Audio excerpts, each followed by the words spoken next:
Hello all welcome to IAC. ఈ వీడియోలో weekly current అఫైర్స్ని డిస్కస్ చేద్దాం. దాంతో పాటుగా related current affairs MCQs and static జీకేని కూడా ఇక్కడ మనం డిస్కస్ చేద్దాం. First MCQ.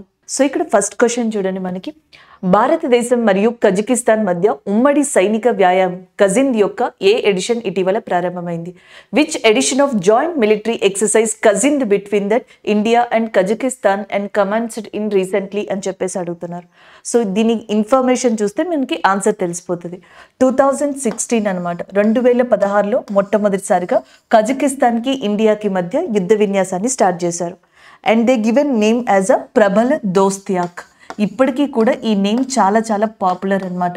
Prabal దోస్తియాక్ exercise between అని అడిగితే అండ్ ఆన్సర్ షుడ్ బి మనకి ఆన్సర్ అనేది ఏమవ్వాలి అంటే కజకిస్తాన్ అండ్ ఇండియా అయితే సరిపోతుంది అనమాట. 2016లో ఈ రెండు కంట్రీల మధ్య యుద్ధ విన్యాసాన్ని ఈ నేమ్తో స్టార్ట్ చేశారు. తర్వాత దీంట్లో కొన్ని చేంజెస్ తీసుకొచ్చి దీన్ని అప్గ్రేడ్ చేసి ఈ ప్రబల దోస్తియాక్ నేమ్ని ఏమని మార్చేశారంటే కజింద్గా మార్చారు. First point. దాని తర్వాత నుంచి ఏటా కూడా అంటే 2016 నుంచి కంప్లీట్గా మనకి ఈ యుద్ధ విన్యాసాన్ని ఎవ్రీ ఇయర్ నిర్వహించుకుంటూ వస్తున్నారు. ఇప్పుడు వచ్చేటప్పటికి ఇది మనకి 7th ఎడిషన్ అండి. యాక్చువల్గా option C is the correct answer. 7th edition మనకి కజింద్ అనే యుద్ధ విన్యాసం ఇండియాకి కజకిస్తాన్కి మధ్యలో జరిగింది రీసెంట్గా. నెక్స్ట్ క్వశ్చన్ ఏమని పడవచ్చు అంటే ఎక్కడ జరిగింది అనేది కూడా అడుగుతారు. జరిగింది మనకి కజకిస్తాన్లోని ఒటార్ అనే ప్రదేశం ఉంది, అక్కడ జరిగింది. ఇండియాకి సంబంధించిన ఒకటి ఆర్మీ దళాలు, ఆర్మీ కూడా మనకి డోగ్రా రెజిమెంట్ ఉంది చూసారా. ఈ డోగ్రా సైనిక విభాగానికి సంబంధించిన వాళ్ళు పాల్గొన్నారు. ఆర్మీతో పాటుగా ఎయిర్ ఫోర్స్ కూడా పాల్గొన్నారు. ఇండియాకి అండ్ కజకిస్తాన్కి మధ్యలో ఉన్న యుద్ధ విన్యాసం కజింద్. ఈ కజింద్లో చాలా అప్గ్రేడేషన్స్ ఉన్నాయి. ఒకటి 2016లో ఈ యుద్ధ విన్యాసం ఈ టూ కంట్రీస్ మధ్యలో స్టార్ట్ అయింది. స్టార్ట్ అయినప్పుడు ప్రబల దోస్తియాక్గా దీన్ని స్టార్ట్ చేశారు. కొంచెం డెవలప్మెంట్ చేసి దీన్ని కజింద్గా మార్చారు. 2023లో మనకి ఆర్మీతో పాటుగా ఎయిర్ ఫోర్స్ అంటే మనకి రెండు ఫోర్సెస్ దీంట్లో పాల్గొనేటట్టుగా ఈ ఎక్సర్సైజ్ని కుదించడం జరిగిందనమాట. ఇది 7th ఎడిషన్ ఆఫ్ ఎక్సర్సైజ్గా చెప్పొచ్చు. ఇక్కడతో ఈ ఏమంటారు కరెంట్ అఫైర్ అనేది అయిపోయింది మనకి ఈ వీక్లో ఉన్న ఎక్సర్సైజ్. అయితే ఇటువైపు కనుక మీరు జనరల్గా చూస్తే కజకిస్తాన్ అనేది ప్రపంచంలోనే ఏరియా వైజ్ చూసుకుంటే 9th largest country. The 9th largest country in terms of area ఏది అని అడిగితే కజకిస్తాన్. దాని యొక్క క్యాపిటల్ వచ్చేటప్పటికి ఆస్తానా అనేది దీని యొక్క రాజధానిగా ఉంది. అండ్ కజకిస్తాన్ టాంజీ అనేది మనకి దీని యొక్క కరెన్సీగా ఉంది. ఇది కరెన్సీ అండ్ ఇదేమో క్యాపిటల్. ఏరియా వైజ్ ప్రపంచంలోనే 9th లార్జెస్ట్ కంట్రీగా కజకిస్తాన్ అనేది ఉంది. దీని చుట్టుపక్కల మీరు చూసుకుంటే కిర్గిస్తాన్ అనే కంట్రీ ఉంది. కిర్గిస్తాన్లో మనకి కంజీర్ అనే యుద్ధ విన్యాసం జరుగుతుంది. ఇండియాకి అండ్ కిర్గిస్తాన్కి మధ్యలో అంటే మనకి సాధారణంగా జరిగే యుద్ధ విన్యాసంగా కంజీర్ అనేదాన్ని చెప్పొచ్చు. ఇకపోతే మనకి టర్కమెనిస్తాన్, తజికిస్తాన్, ఉజ్బెకిస్తాన్ ఇలాంటివన్నీ కనిపిస్తాయి. మళ్ళీ తిరిగి ఉజ్బెకిస్తాన్ అనేది కూడా ఇటీవల వార్తల్లో ఉంది. ఉజ్బెకిస్తాన్ ఎందుకు న్యూస్లో ఉంది అంటే ఈ సంవత్సరం మనకి ఇండియాకి ఉజ్బెకిస్తాన్కి మధ్యలో దస్తలిక్ అనే యుద్ధ విన్యాసం జరిగింది. దస్తలిక్ అనే యుద్ధ విన్యాసం ఇండియాకి ఉజ్బెకిస్తాన్కి మధ్యలో జరిగింది. ఎక్కడ జరిగింది అని కూడా అడుగుతారు. ఉత్తరాఖండ్లోని పితోర్గర్ అనే ఏరియా ఏదైతే ఉందో మనకి ఈ పితోర్గర్ ఏరియాలోనే ఈ యుద్ధ విన్యాసం అనేది జరిగింది. అంటే ఈ వీక్లీ కరెంట్ అఫైర్స్లో ఫస్ట్ కరెంట్ అఫైర్ ఏంటంటే ఇండియాకి అండ్ కజకిస్తాన్కి మధ్యలో ఎన్నవ యుద్ధ విన్యాసం కజకిస్తాన్లో జరిగింది? 7th ఎడిషన్ అనమాట, అది జరిగింది. First point. సెకండ్ పాయింట్, ఈ సంవత్సరం దస్తలిక్ అనే యుద్ధ విన్యాసం ఎవరెవరికి మధ్యలో జరిగిందంటే ఇండియాకి ఉజ్బెకిస్తాన్కి మధ్యలో, అది కూడా ఇండియాలోనే జరిగింది, ఉత్తరాఖండ్లోని పితోర్గర్ అనే ప్రాంతంలో. 2 పాయింట్స్ అయినాయి. ద థర్డ్ పాయింట్, ప్రబల దోస్తియాక్ అనే యుద్ధ విన్యాసం అంటే ఇండియాకి కజకిస్తాన్కి సంబంధించింది. కాకపోతే ఇది ఇప్పుడు ప్రజెంట్ ఉన్న కజిత్కి సంబంధించిన ప్రీవియస్ మనకి ప్యాటర్న్ టైప్గా దీన్ని చెప్పొచ్చు. ఇది ఓవరాల్గా మనం ఇక్కడ చెప్పుకునే యుద్ధ విన్యాసాలు ఈ వీక్లో రీసెంట్గా ఉన్నవి. నెక్స్ట్ క్వశ్చన్ చూద్దాం. Which position or what position did India get in the medal tally of 4th Asian para games అని చెప్పేసి అడుగుతున్నారు. మనకి పారా ఏషియన్ గేమ్స్ రీసెంట్గా చైనాలో జరిగాయి. దాంట్లో ఇండియా యొక్క పొజిషన్ ఏంటి అని చెప్పేసి. ఫస్ట్ పొజిషన్ మీకు ఆల్రెడీ తెలుసు, మనకి ఫస్ట్ పొజిషన్ చైనాకి రావడం జరిగింది. అండ్ సెకండ్ పొజిషన్ వచ్చేటప్పటికి ఇరాన్కి రావడం జరిగింది. అండ్ థర్డ్ పొజిషన్ జపాన్కి వచ్చింది. అండ్ 4th పొజిషన్ వచ్చేటప్పటికి మనకి ఎవరికి వచ్చిందంటే సౌత్ కొరియాకి 4th పొజిషన్ రావడం జరిగింది. అలాగే ఇక్కడ మనకి 5th and 8th పొజిషన్స్ ఉన్నాయి కదా. సో 5th పొజిషన్లో ఉన్న కంట్రీ ఏది అంటే దట్ ఈస్ ఇండియాగా చెప్పొచ్చు. Option C is the correct answer. టోటల్గా 111 111 మెడల్స్తో 100+ మెడల్స్తో ఏషియన్ పారా గేమ్స్లో 5th పొజిషన్ని సొంతం చేసుకుంది ఇండియా. అండ్ అప్పుడు మనకి ఆప్షన్ సి అనేది కరెక్ట్ ఆన్సర్ అవుతుంది. Asian para games. సో ఇవి మనకి యాక్చువల్గా ఎప్పుడు స్టార్ట్ అయ్యాయి అంటే 2010లో స్టార్ట్ అయ్యాయి. చైనాలో దీన్ని మొట్టమొదటిసారిగా ప్రారంభించారనమాట. సో ఇప్పుడు ప్రజెంట్ 2023లో అంటే 22లో జరగాల్సిన 23లో జరుగుతున్నాయి ఈ ఏషియన్ పారా గేమ్స్. హ్యాంగ్జో సిటీలో జరుగుతున్నాయి కదా. ఇదివరకు 2010లో మనకి గువాంజూ సిటీలో జరిగినాయి అనమాట. సో నెక్స్ట్ మనకి 2014 అంటే ఎవ్రీ 4 yearsకి ఒకసారి ఏషియన్ పారా గేమ్స్ అనేవి జరుగుతాయి అనమాట. 2010లో మొట్టమొదటిసారిగా చైనాలో జరిగాయి. 2014లో ఈ గేమ్స్ అనేవి మనకి సౌత్ కొరియాలో జరిగినాయి అనమాట. అండ్ నెక్స్ట్ మనకి 2018 కదా, 2018 లాస్ట్ టైం ఇండోనేషియాలో జరిగాయి. అండ్ నెక్స్ట్ మనకి 2022లో జరగాలి, బట్ 2023లో జరిగినాయి, అవి చైనాలో. అండ్ నెక్స్ట్ 2026 అంటే 2023లో చైనాలో జరిగినాయి కదా, 2026లో ఎక్కడ జరుగుతాయి, ఇలాంటి క్వశ్చన్స్ కూడా అడిగే ఛాన్సెస్ ఉన్నాయి. సో వీటిని కూడా గుర్తుపెట్టుకుంటూ ఉండండి. సో 2026లో మనకి జపాన్లో జరుగుతాయి. నగాయో అనే ప్రాంతంలో జపాన్లో 2026లో జరగబోతున్నాయి. అండ్ దాని తర్వాత ఖతార్, దాని తర్వాత సౌదీ అరేబియాలో ఈ గేమ్స్ని కండక్ట్ చేస్తారు. సో దీనికి సంబంధించి ఇక్కడ నేను ఇన్ఫర్మేషన్ ఇచ్చాను, ఒకసారి ఇక్కడ మీరు చూసుకోవచ్చు అనమాట. చైనాకి చూసుకుంటే నెంబర్ 1 పొజిషన్లో చైనా అనేది ఉంది. 214 గోల్డ్ మెడల్స్ అనేవి రావడం జరిగింది. సిల్వర్ మెడల్స్ 167 వచ్చాయి. అండ్ 140 వచ్చేటప్పటికి బ్రాంజ్ మెడల్స్. బంగారు పథకాలు, రజత పథకాలు అండ్ యాజ్ వెల్స్ కాంస్య పథకాలు. ఇండియాకి రండి. ఇండియాలో టోటల్గా 111 మెడల్స్ కదా. ఇందులో 29 వచ్చేటప్పటికి మనకి గోల్డ్ రావడం జరిగింది, 31 వచ్చేటప్పటికి సిల్వర్ వచ్చాయి. అండ్ రిమైనింగ్ ఏవైతే ఉన్నాయో 51 ఇవి బ్రాంజ్ రావడం జరిగింది. అండ్ 2018కి ఇప్పటికీ ఉన్న ఇండియాలో డిఫరెన్స్ ఏంటి? 2018లోనంట ఏషియన్ పారా గేమ్స్కి దాదాపుగా 190 మంది ప్లేయర్స్ని పంపాం మనం. దాంట్లో 72 మెడల్స్ని మనకి తీసుకొచ్చారు. 72 మెడల్స్ వచ్చాయి లాస్ట్ టైం. అండ్ ఇప్పుడు చూసుకుంటే మనకి ఈ హ్యాంగ్జోలో జరిగిన గేమ్స్లో, ఏషియన్ పారా గేమ్స్లో ఇండియాకి సంబంధించిన 303 ఏషియన్ పారా అథ్లెటిక్ ప్లేయర్స్ ఇండియాకి సంబంధించి పాల్గొన్నారు. సో దీంట్లో మనకి చూసుకుంటే 191 మెన్ ఉన్నారు. అండ్ నెక్స్ట్ 112 మనకి విమెన్ ఉన్నారు. 112 మంది స్త్రీలు అండ్ 191 మంది పురుషులు. ఓవరాల్గా 303 మంది పార్టిసిపేట్ చేస్తే 111 మెడల్స్ ఇండియాకి వచ్చాయి. ఈ సంవత్సరం పర్ఫార్మెన్స్ ఇది. ఈసారి లాస్ట్ టైం చూసుకుంటే మనకి 190 మంది వెళ్ళడం జరిగింది, 72 మెడల్స్ వచ్చాయి. అంటే ఇండియా నెమ్మదిగా స్పోర్ట్స్ రంగంలో మనకి అభివృద్ధి జరుగుతూ వస్తుంది. అండ్ నెక్స్ట్ ఈ ఏషియన్ పారా గేమ్స్ చైనాలో జరిగాయి కదా, దాని యొక్క మస్కట్ ఏంటి అని చెప్పేసి కూడా అడుగుతూ ఉంటారు. డివైన్ బర్డ్ అని చెప్తున్నారు, దాన్ని ఫీఫీ అని కూడా పిలుస్తున్నారు. ఫీఫీ లేదా మనకి డివైన్ బర్డ్ ఏదైతే ఉందో దాని యొక్క మస్కట్గా ఉంది. And when hearts meet and dreams fulfil అనేది దీని యొక్క స్లోగన్గా కూడా చెప్తా ఉన్నారు. So this is all about Asian para గేమ్స్కి సంబంధించింది. అక్టోబర్ లాస్ట్ డేస్లో ఇది జరిగింది, 28కి కంప్లీట్ అయిపోయి మనకు వచ్చింది. కాబట్టి ఈ వీక్ కరెంట్ అఫైర్లో దీని గురించి మనం మాట్లాడుతున్నాం. సో నెక్స్ట్ ఇక్కడ క్వశ్చన్ చూడొచ్చు. భారతదేశంలో ఏ రాష్ట్రం అత్యధిక క్యాన్సర్ సంభవ రేటుని ప్రదర్శిస్తుంది అని చెప్పేసి అడుగుతున్నారు. So which state exhibits the highest incidence rate of cancer in India? ఆప్షన్స్లో మణిపూర్, వెస్ట్ బెంగాల్, అస్సాం, మిజోరం. సో డైరెక్ట్గా ఆన్సర్ని గుర్తుపెట్టుకోండి క్వశ్చన్కి. సో ఆన్సర్ వచ్చేటప్పటికి option C is the correct answer. That is nothing but మిజోరంగా చెప్పొచ్చు అనమాట. ఇది కరెక్ట్ ఆన్సర్ అవుతుంది, ఆప్షన్ సి. అయితే ఇక్కడ ఈ రిపోర్ట్స్ ఏవైతే ఉన్నాయో మనకి డిఫరెంట్ రిపోర్ట్స్ వస్తూ ఉన్నాయండి. అక్టోబర్లో లాస్ట్ వీక్లో వచ్చిన క్యాన్సర్కి సంబంధించిన సర్వే ప్రకారం చూసుకుంటే మిజోరంలో అత్యధికమైన మనకి క్యాన్సర్ రేట్ అనేది కనిపిస్తూ ఉంది.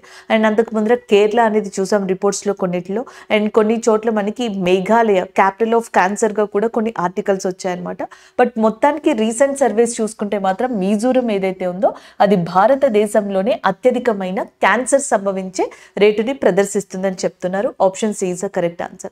అలాగే next cancer day. Every year కూడా మనకి క్యాన్సర్ డేని ఏ రోజున సెలబ్రేట్ చేస్తున్నారు అంటే Feb 4th.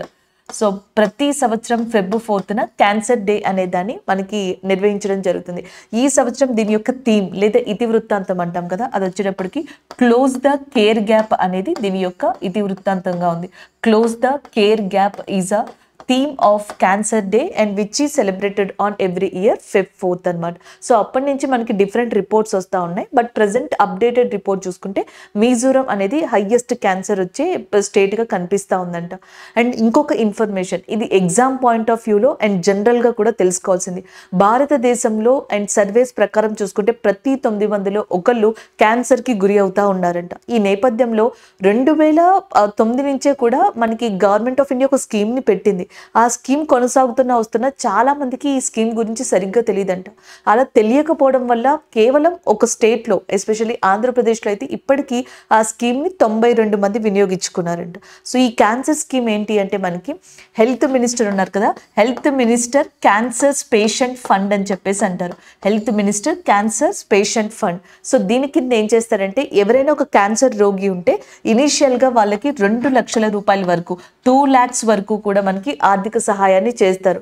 ఒకవేళ కనుక ఇంకా ఎక్కువ అయిపోయింది అనుకోండి, వాళ్ళకి క్యాన్సర్ ఇంకా మనీ కావాలి అంటే 15 lakhs వరకు కూడా ఇవ్వడానికి గవర్నమెంట్ మనకి ఈ ఫండ్ కింద రెడీ అయింది. సో మినిమం 2 lakhs, మాక్సిమం 15 లక్షల దాకా ఒక క్యాన్సర్ పేషెంట్కి రేడియోథెరపీకి సంబంధించి కావచ్చు, రేడియాలజీ ట్రీట్మెంట్కి సంబంధించి కావచ్చు, ఇలా వివిధ భాగాలలో మనకి health minister cancer patient fund నుంచి అందుతుంది. ఇది గవర్నమెంట్ ఆఫ్ ఇండియా నడిపిస్తున్న పథకంగా కూడా చెప్పొచ్చు అనమాట. ఇది ఓవరాల్గా దీనికి సంబంధించిన విషయం. ఇలాగే ఇంకొన్ని మనకి డిసీజెస్ వార్తల్లో ఉన్నాయి. ఇప్పుడు క్యాన్సర్ది చూసాం కదా, ఇలాగే ఇంకొన్ని డిసీజెస్ ఉన్నాయి. అందులో one of the important thing Parkinson అనే దాన్ని చెప్పొచ్చు. Again I'm repeating, Parkinson's disease అనమాట. ఇది ఎందుకు మనం మాట్లాడుకుంటున్నామంటే రీసెంట్గా ఢిల్లీకి సంబంధించి లేకపోతే ఎయిర్ పొల్యూషన్కి సంబంధించి ఒక రిపోర్ట్ వచ్చింది. ఎయిర్ పొల్యూషన్ అనగానే మనకి వెంటనే గుర్తొచ్చే ప్రాంతం ఢిల్లీ. అత్యధికంగా అక్కడ గాలి కాలుష్యం అనేది కనిపిస్తుంది కదా. సో ఈ ఎయిర్ పొల్యూషన్ వల్ల ఏమవుతుంది అంటే పార్కిన్సన్స్ డిసీజ్ అనేది కూడా ఎక్కువైపోతుంది అంట. ఇది నర్వ్స్ని ఎక్కువగా దెబ్బతీస్తుందని కూడా చెప్తున్నారనమాట.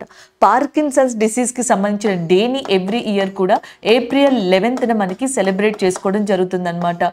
So take 6 for PD, take 6 for PD అనేది ఈ సంవత్సరం దీని యొక్క థీమ్ లేదా ఇతివృత్తాంతంగా ఉంది పార్కిన్సన్కి.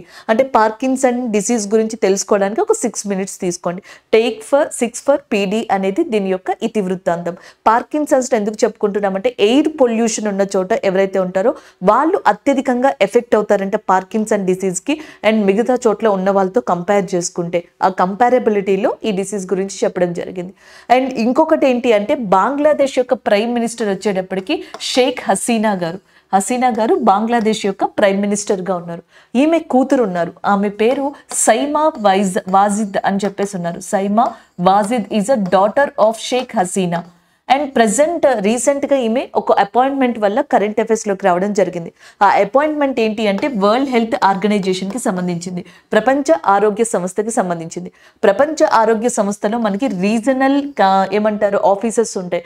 దీంట్లో సౌత్ ఈస్ట్ ఏషియన్కి సంబంధించి ఏదైతే రీజనల్ ఆఫీస్ ఉందో దానికి జనరల్ డైరెక్టర్గా సైమా వాజిద్ గారు అపాయింట్ అయ్యారు. అయితే సైమా వాజిద్ గారు ఇది వరకు బంగ్లాదేశ్లో ఈ ఆటిజం డిసీజ్కి సంబంధించిన మానిటరింగ్ కమిటీలో హెడ్గా ఉన్నారు. ఆటిజం డిసీజ్కి సంబంధించిన డేని ఎప్పుడు సెలబ్రేట్ చేస్తారంటే ఏప్రిల్ 2. దీని గురించి అవేర్నెస్ అనమాట. అంటే రీసెంట్గా ఉన్న ఈ వీక్లో ఒక కరెంట్ అఫైర్ వల్ల మనం కొన్ని కరెంట్ అఫైర్స్ని కవర్ చేయొచ్చు. ఈ వీక్లో క్యాన్సర్ అనేది మనకి వార్తల్లో ఉంది. అంటే లాస్ట్ వీక్ జరిగిపోయిన దాంట్లో క్యాన్సర్లో అత్యధికంగా ఎక్కువగా కేసెస్ నమోదవుతుంది మిజోరం. జనరల్గా సర్వే ప్రకారం చూసుకుంటే క్యాన్సర్ డేని Feb 4th మనకి సెలబ్రేట్ చేయడం జరుగుతుంది, దాని అవగాహన చెప్పడానికి. అండ్ నెక్స్ట్ వచ్చేటప్పటికి అలాగే పార్కిన్సన్స్ డిసీజ్, ఇది రావడానికి వార్తల్లోకి కారణం ఎయిర్ పొల్యూషన్గా చెప్తాం. మోస్ట్ ఎయిర్ పొల్యూటెడ్ ప్రాంతంగా ఢిల్లీని ఇండియాలో కన్సిడర్ చేయడం జరుగుతుంది. దాని తర్వాత ఉత్తరప్రదేశ్లోని గజియాబాద్ లాంటి ప్రాంతాలు కూడా. అయితే పార్కిన్సన్స్ అనే డిసీజ్ ఎయిర్ పొల్యూషన్ వల్ల ఎక్కువ వస్తుందంట. ఏప్రిల్ 11th పార్కిన్సన్స్ అనే డిసీజ్ని మనకి ఏటా నిర్వహించడం జరుగుతుంది. ఈ సంవత్సరం దాని యొక్క థీమ్ టేక్ 6 ఫర్ పీడీ అనేది.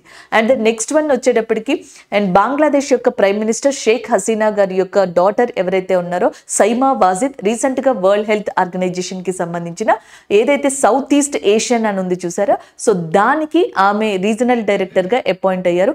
ఈమె ఆటిజాన్కి సంబంధించిన డిసీజ్ కమిటీ ఏదైతే ఉందో ఆ కమిటీ ఏదైతే ఉందో సో దాంట్లో హెడ్గా వర్క్ చేస్తున్నారు. ఆటిజం అనేది మనకి ఏ డేని సెలబ్రేట్ చేస్తున్న April 2 అనమాట. So this is all about this current affair related. ఈ కరెంట్ అఫైర్కి రిలేటెడ్గా చెప్పొచ్చు. ఇంకా కొంత స్టాటిక్ జీకే తెలుసుకోవాలి అనుకుంటే వరల్డ్ హెల్త్ ఆర్గనైజేషన్ యొక్క హెడ్ క్వార్టర్స్ అనేది ఎక్కడుందంటే జెనీవాలో వరల్డ్ హెల్త్ ఆర్గనైజేషన్ యొక్క హెడ్ క్వార్టర్స్ ఉంది. అలాగే టెడ్రస్ యాడ్నమ్ అనే పర్సన్ ఎవరైతే ఉన్నారో ప్రజెంట్ దీనికి సంబంధించి మనకి ఏమంటారు ప్రెసిడెంట్గా వరల్డ్ హెల్త్ ఆర్గనైజేషన్కి సంబంధించి ఉన్నారు. World health organisation every year కూడా April 7న మనకి వరల్డ్ హెల్త్ డే అనేది సెలబ్రేట్ చేస్తుంది. ఈ సంవత్సరం హెల్త్ ఫర్ ఆల్ అనేది దీని యొక్క ఇతివృత్తాంతం థీమ్గా ఉందన్నమాట. అండ్ మనకి హెల్త్ మినిస్టర్గా ప్రజెంట్ మన్సుఖ్ మాండవ్య గారు ఉండడం జరిగింది. సో ఇది ఈ టోటల్ మనకి దీనికి రిలేటెడ్గా స్టాటిక్ జీకే. సో ఇప్పుడు ఆప్షన్స్ వరకు రండి. ఆప్షన్స్లో చూసుకుంటే అస్సాం అనేది ఉంది కదా, అస్సాంలో మీరు గుర్తుపెట్టుకోవాల్సింది చీఫ్ మినిస్టర్ హిమాంత్ బిశ్వ శర్మ. అస్సాం యొక్క చీఫ్ మినిస్టర్గా హిమాంత్ బిశ్వ శర్మ ఉన్నారు. ఈయన ఇంపార్టెంట్ అనమాట మనకి. అండ్ అలాగే అస్సాంలో చాలా ఇంపార్టెంట్ ప్రదేశంగా మనం గుర్తుపెట్టుకోవాల్సింది Kaziranga is a national park and which is very famous in Assam area. 1 horn రైనోసర్ అనే వాటికి ఈ కజిరంగా అనేది చాలా ఫేమస్ అనమాట. అంతేకాకుండా మానస్ అనే నేషనల్ పార్క్ కావచ్చు, లేకపోతే బయోస్పియర్ కావచ్చు, ఇవన్నీ అస్సాంలో ఫేమస్గా చెప్పడం జరుగుతుంది. అండ్ నెక్స్ట్ వన్ మిజోరం ఉంది కదా, మిజోరం యొక్క చీఫ్ మినిస్టర్గా మనకి జోరామ్ తాంగ్ అనే పర్సన్ ఉన్నారు. జోరామ తాంగ్ అనే పర్సన్ మనకి మిజోరం యొక్క చీఫ్ మినిస్టర్గా ఉండడం జరిగింది. మిజోరంలో ఇంపార్టెంట్ నేషనల్ పార్క్, జాతీయ పార్క్గా ముర్లిన్ నేషనల్ పార్క్ అనే దాన్ని చెప్పడం జరుగుతుంది. అలాగే నెక్స్ట్ మనకి Dampa tiger reserve. Dampa is the important tiger reserve which is located in Mizoram. And Murlen అనేది national park. Zoramthanga is the chief minister of మిజోరంగా చెప్పడం జరుగుతుంది. నెక్స్ట్ వన్ మణిపూర్కి రండి. మణిపూర్లో ఇప్పుడు కూకీస్ విషయం జరుగుతుంది కదా, అది ఇంపార్టెంట్ అనమాట. Kuki important tribe in Manipur area. అలాగే బిరేన్ సింగ్ మణిపూర్ యొక్క చీఫ్ మినిస్టర్గా ఉన్నారు. Biren Singh and chief minister of మణిపూర్గా చెప్పొచ్చు. అలాగే మణిపూర్లో ఫ్లోటింగ్ నేషనల్ పార్క్ ఉంది. ఆ ఫ్లోటింగ్ నేషనల్ పార్క్ పేరు వచ్చేటప్పటికి కీబుల్ లామ్జోవాగా చెప్తాం. This is the floating national park in Manipur area. And west బెంగాల్లో చాలా ఇంపార్టెంట్ ప్రదేశాలుగా ఒకటి సుందర్ బన్స్ అనే ఏరియాని చెప్పడం జరుగుతుంది. దాంతో పాటుగా బొక్సా ఏదైతే ఉంటుందో అది Buxa tiger reserve and Sundarbans are very important places in West Bengal area. So West బెంగాల్లో మనకి ప్రజెంట్ గవర్నర్గా ఆనంద్ బోస్ గారు ఉన్నారనమాట, ఆనంద్ బోస్ గారు. సో రీసెంట్గా ఆయన ఏం చేశారు అంటే October 31 ఉంది చూసారా, అది నేషనల్ యూనిటీ డే. ఎందుకంటే మనకి సర్దార్ వల్లభాయ్ పటేల్ గారి యొక్క పుట్టినరోజు. October 31 సందర్భంగా నేషనల్ యూనిటీ డే సందర్భంగా రాజ్ భవన్ ఉంటుంది చూసారా, governors house west Bengal. So దాంట్లో ఒక రూమ్ కి ఏదైతే థ్రోన్ రూమ్ అని చెప్పేసి ఉందో సో దానికి సర్దార్ వల్లభాయ్ పటేల్ గారి యొక్క పేరుని పెట్టడం జరిగింది వెస్ట్ బెంగాల్ ఏరియాలో. So this is all about this question అండి. సో నెక్స్ట్ క్వశ్చన్ చూడండి. ఏ రాష్ట్ర అటవీ శాఖ హోస్టైల్ యాక్టివిటీ వాచ్ కార్నల్ వ్యవస్థని ప్రారంభించింది? And which state forest department has launched hostile activity watch kernel system in India అని చెప్పేసి అడుగుతున్నారు. Karnataka, Uttarakhand, Kerala and Tamil Nadu. So answer అనేది చూద్దాం. ఆప్షన్ మనకి B is a correct answer, Karnataka. కర్ణాటకలో మనకి hostile activity of kernel system అనే దాన్ని స్టార్ట్ చేశారు. సింపుల్ వేలో చెప్పాలి అంటే prevention of wild life crime అనే దాన్ని దీనికి చెప్పొచ్చు అనమాట.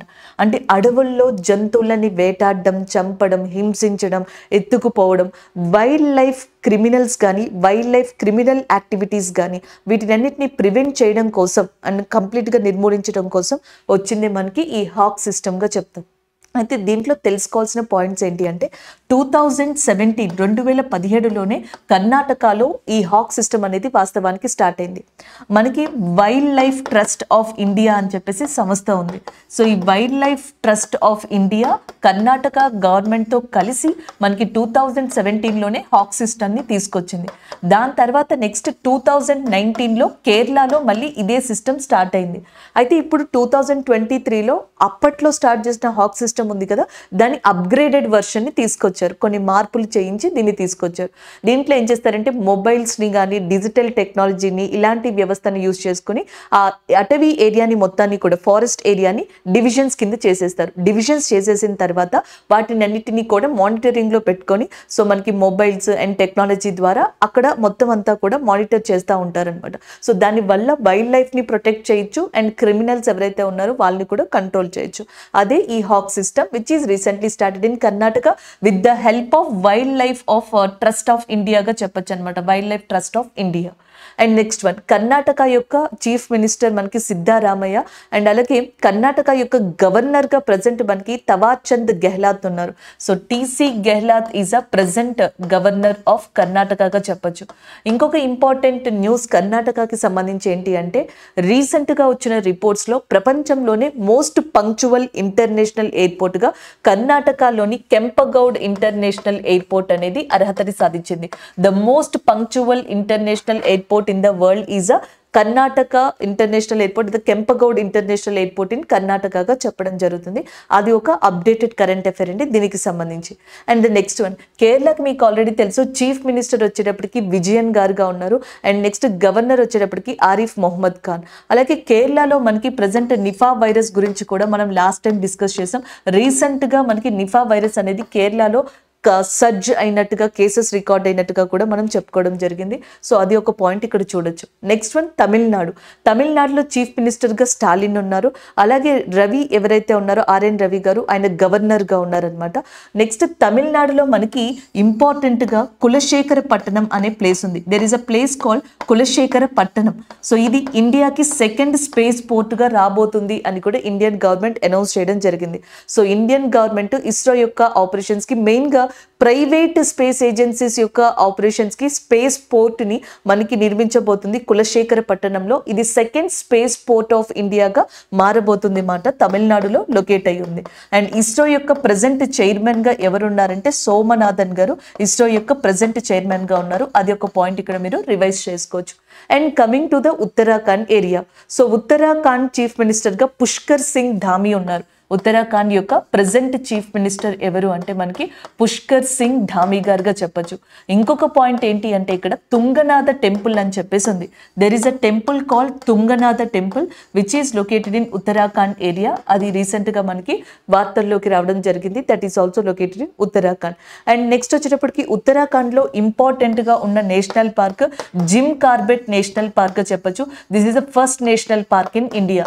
భారతదేశంలో మొట్టమొదటి నేషనల్ పార్క్ కూడా ఉత్తరాఖండ్లోదే. దాన్ని జిమ్ కార్బెట్ నేషనల్ పార్క్గా చెప్తారు. డస్ట్లిక్ అనే యుద్ధ విన్యాసం ఉజ్బెకిస్తాన్కి ఇండియాకి ఈ సంవత్సరం ఉత్తరాఖండ్లోని పితోర్గర్ అనే ఏరియాలో జరిగిందనమాట.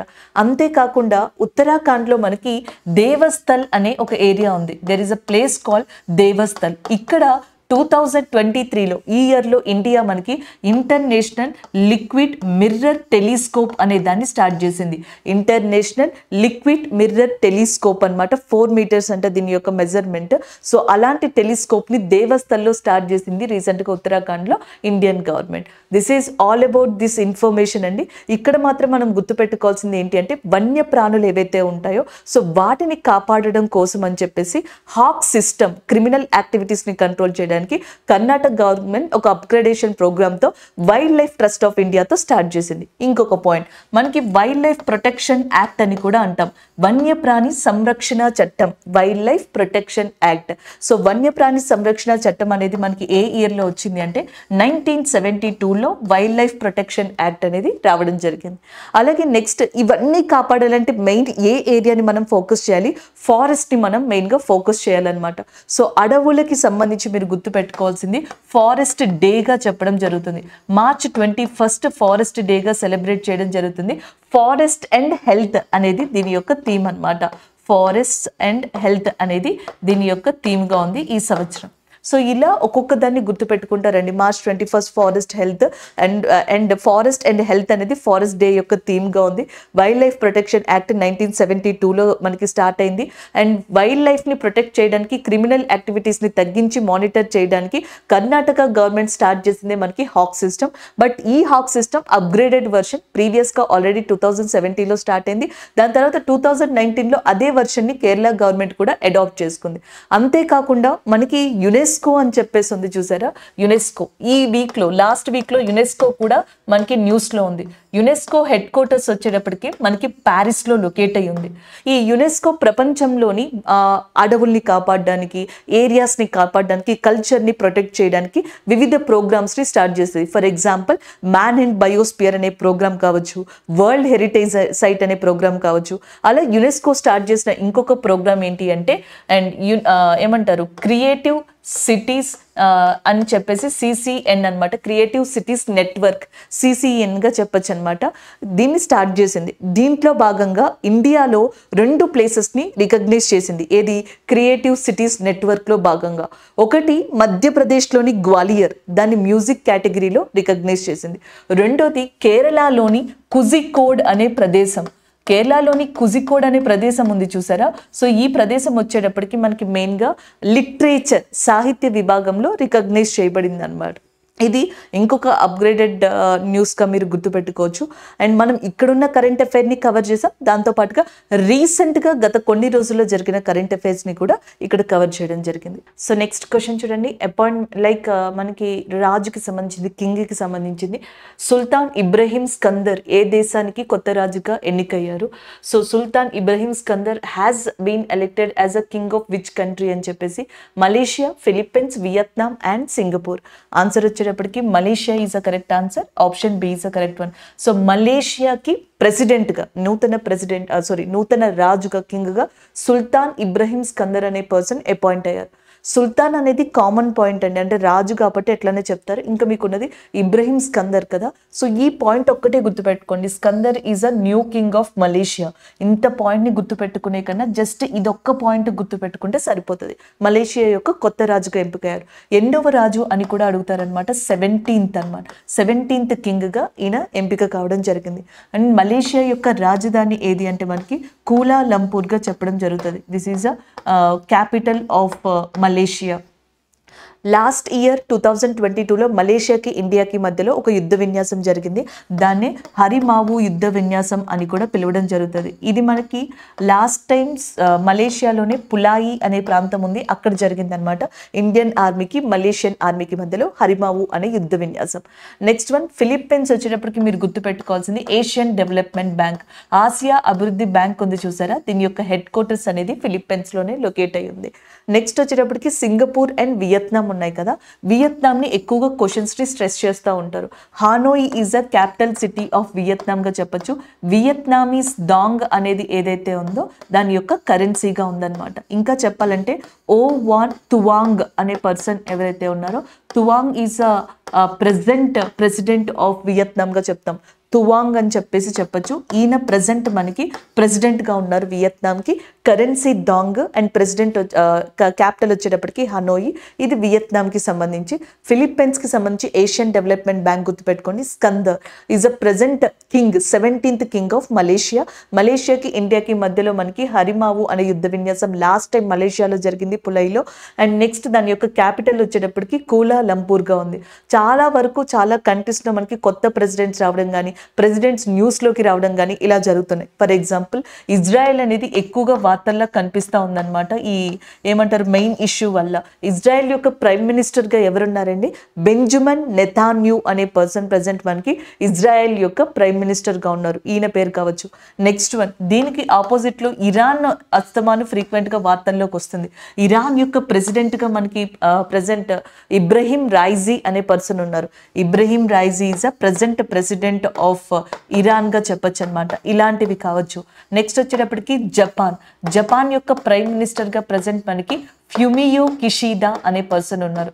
Fumio Kishida is a president of జపాన్గా చెప్పచ్చు. ఇలాగా కొంతమంది పేర్లు, Japan president, Israel prime minister, Iran president Ibrahim Raisi అని చెప్పేసి. అలాగే కొత్తగా మనకి మాల్దీవ్స్కి నూతన అధ్యక్షులుగా మొహమ్మద్ మొయిజు అనే పర్సన్ మనకి ఎంపిక అవ్వడం జరిగింది. ఆయన పేరుని కూడా మనం గుర్తుపెట్టుకోవాల్సి ఉంటుంది అనమాట.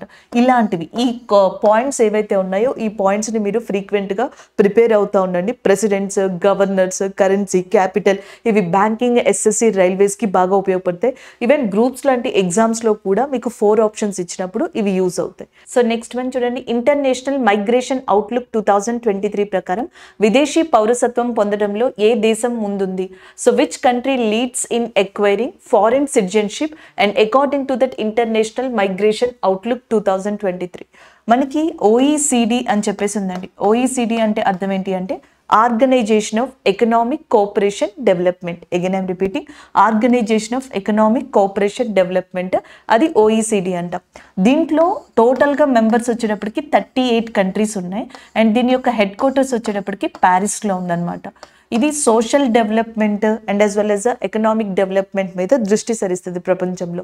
ఈ OECD ఎవ్రీ ఇయర్ కూడా మనకి మైగ్రేషన్ అవుట్లుక్ అనే దాన్ని ఇవ్వడం జరుగుతుంది. ప్రపంచంలో ఒక చోటు నుంచి ఇంకొక చోటుకి మూవ్ అయ్యే పీపుల్, వలసదారులు అంటాం కదా, సో వాళ్ళకి సంబంధించిన ఇన్ఫర్మేషన్ అనమాట. ఇది ఇచ్చిన రీసెంట్ ఇన్ఫర్మేషన్ ప్రకారం చూసుకుంటే విదేశీ పౌరసత్వం పొందడంలో ఏ దేశం ముందుంది? First country obviously that is Bharat. And ఇది వరకు యాక్చువల్గా చైనా ఉండేది, బట్ చైనాని రీప్లేస్ చేస్తూ ఇండియా టాప్ పొజిషన్లోకి వెళ్ళింది అనమాట. ఆప్షన్ ఏ అనేది ఇక్కడ మనకి కరెక్ట్ ఆన్సర్ అవుతుంది. సో ఇది ఇక్కడ. అండ్ నెక్స్ట్ వన్, ఇంకా ఇందులో ఇంకేమన్నా పాయింట్స్ అనేవి మనం తీసుకోవచ్చా అనేది కూడా చూడాలి. ఈ OECD అవుట్లుక్లో కొన్ని విషయాల్ని మనకి ఇవ్వడం జరిగింది. మెయిన్గానంట మైగ్రేషన్ డిస్ప్లేస్మెంట్ ఎందుకు జరుగుతుంది, వలస అనేది ఎందుకు జరుగుతుంది అంటే క్లైమేట్ ప్రాబ్లం అనేది ఒకటి చెప్తున్నారు. ఎక్కువగా క్లైమేట్ ప్రాబ్లం ఉండడం వల్ల ప్రపంచంలో, not about India, not about OECD countries, ప్రపంచంలో ఎక్కువ శాతం ఈ మైగ్రేషన్ అనేది ఎందుకు జరుగుతుంది అంటే క్లైమేట్ ప్రాబ్లం వల్ల, క్లైమేటిక్ కండిషన్ వల్ల. రెండోది వచ్చేటప్పటికి రష్యా ఉక్రెయిన్ యుద్ధం. ఈ అవుట్లుక్ ఏమని చెప్పిందంటే కేవలం రష్యా ఉక్రెయిన్ యుద్ధం వల్ల ప్రపంచంలో 10 million people, 10 million people so మనకి అటు ఇటు వేరే కంట్రీస్ నుంచి ఇంకొక కంట్రీస్కి అట్లా డిస్ప్లేస్ అవ్వడం జరిగిందంట. అది ఒకటి. అండ్ నెక్స్ట్ వచ్చేటప్పటికి వర్క్ ఫోర్స్, లేబర్ వర్క్ కానీ వర్క్ కోసం కానీ ఇట్లా మనకి డిస్ప్లేస్ అయ్యారు. ఇలాంటి వాటిలో టాప్ పొజిషన్లో మనకున్నవి ఇండియా ఒకటి, అండ్ నెక్స్ట్ వచ్చేటప్పటికి ఉజ్బెకిస్తాన్ అనే కంట్రీ ఒకటి, అండ్ నెక్స్ట్ వచ్చేటప్పటికి టర్కీ అనమాట. ఇండియా, ఉజ్బెకిస్తాన్, టర్కీ, దాని తర్వాత ఉక్రెయిన్, ఇవన్నీ కూడా వర్క్ కోసం మనకి డిస్ప్లేస్ అయిన కంట్రీస్లో, అంటే మైగ్రేషన్ ఎక్కువగా జరిగిన కంట్రీస్లో ఈ 4 కూడా ఉండడం జరిగింది. ఇలా మనం వీటి గురించి చెప్పొచ్చు. ఇండియా ప్రజెంట్ టాప్ చేసిందంట. అండ్ 2021, 22, 23 వరుసగా చూసుకున్నట్టయితే అంటే 2 సంవత్సరాల్లో కూడా 2021, 22లో కూడా ఇండియా యొక్క ఈ మైగ్రేషన్ పర్సంటేజ్ అనేది ఇంక్రీజ్ అవుతానే వెళ్ళిందంటే చైనాని బీట్అవుట్ చేసినట్టుగా చెప్తున్నారు.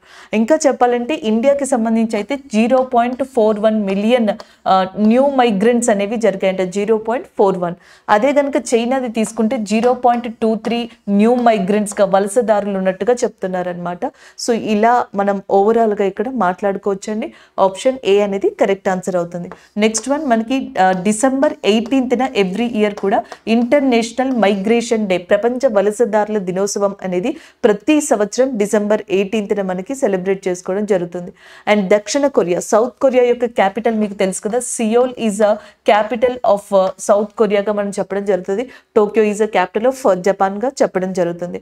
అలాగే G7 సమిట్ అంటున్నాం కదా, 2023లో G7 సమిట్ అనేది ఎక్కడ జరిగింది అంటే that is Japan. Next year అంటే నెక్స్ట్ ఇయర్ అంటే 2026లో 2026లో ఏషియన్ పారా గేమ్స్ అనేవి కూడా ఎక్కడ జరగబోతున్నాయి అంటే దట్ ఈస్ నథింగ్ బట్ జపాన్గా మనం ఇక్కడ చెప్పొచ్చు. సో నెక్స్ట్ క్వశ్చన్ చూడండి, national unity day is observed every year on, జాతీయ ఐక్యత దినోత్సవం ప్రతి సంవత్సరం ఎప్పుడు జరుపుకుంటారు అని చెప్పేసి అడుగుతున్నారు. సో డేస్ విషయం వచ్చేటప్పటికి October 28th, 30th, 29 and 31st ఉన్నాయి.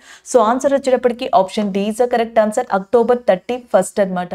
ఎవ్రీ ఇయర్ కూడా మనకి October 31st ఐక్యతా దినోత్సవం లేదా మనకి నేషనల్ యూనిటీ డే కింద చెప్పొచ్చు. దీన్నే ఏక్తా దివాస్ అని కూడా పిలుస్తారు, ఏక్తా రాష్ట్రీయ దివాస్ అని కూడా పిలవచ్చు.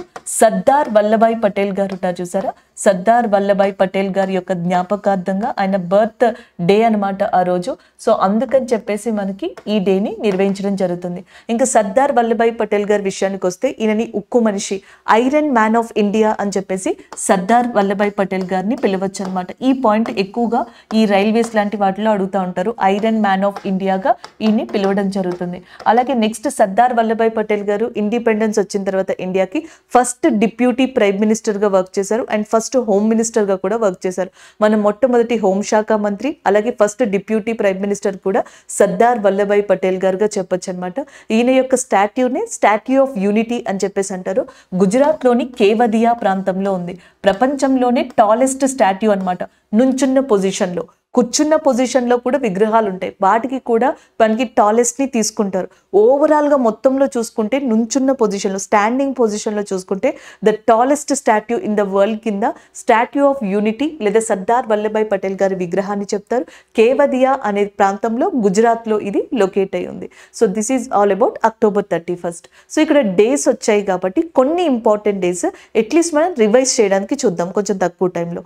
ఫర్ ఎగ్జాంపుల్ October 1st అనేది తీసుకోండి. October 1st రిలేటెడ్గా ఏమున్నాయి అనేది ఒకసారి చూద్దాం. October 1st వచ్చేటప్పటికి ఇంటర్నేషనల్ ఎల్డర్లీ డే, అలాగే దాంతో పాటుగా ఇంటర్నేషనల్ కాఫీ డే అని కూడా అంటాం. సో జనరల్గా కాఫీకి ఎల్డర్స్కి కూడా మనకి ఇంటర్లింక్ అనేది ఉంటుంది. సో ఎక్కువ మంది ప్రిఫర్ చేసేది కూడా వాళ్ళే కదా. అలాగా ఒకటి అనుకుని మీరు గుర్తుపెట్టుకున్నారనుకోండి, international elderly day and coffee day మీకు గుర్తుండిపోతే అది మనకి October 1st వచ్చిందనమాట. ఇంకొక ఇంపార్టెంట్ థింగ్ ఇందులో ఏంటి అంటే మనకి యునైటెడ్ నేషన్కి సంబంధించిన పాపులేషన్ ఫండ్ అని చెప్పేసి ఒక ఏజెన్సీ ఉందన్నమాట. UNFPA అంటాం. కాకపోతే మనకి అబ్రివేషన్ని చూసినప్పుడు United nation population fund agency అని వస్తుంది. రాసినప్పుడు ఇలా వస్తుంది అనమాట. ఈ ఏజెన్సీ ఏం చెప్పిందంటే 2025 వరకు కూడా భారతదేశం మనకి యూత్ బల్జ్ని చూస్తుంది అని చెప్పేసి చెప్పింది. అంటే ప్రపంచంలో యంగ్ జనాభాని ఎక్కువగా చూసేది మనకి ఎవరు అంటే that is nothing but India. One of the toppest youth population ని మనం చూస్తామంట. యూత్ బల్జ్ అని కూడా చెప్తున్నారు. అందుకే ఇలాంటి వాటిని బేస్ చేసుకుని రీసెంట్ గా మన గవర్నమెంట్ కూడా మై భారత్ అనే దాన్ని స్టార్ట్ చేసింది. My Bharat portal.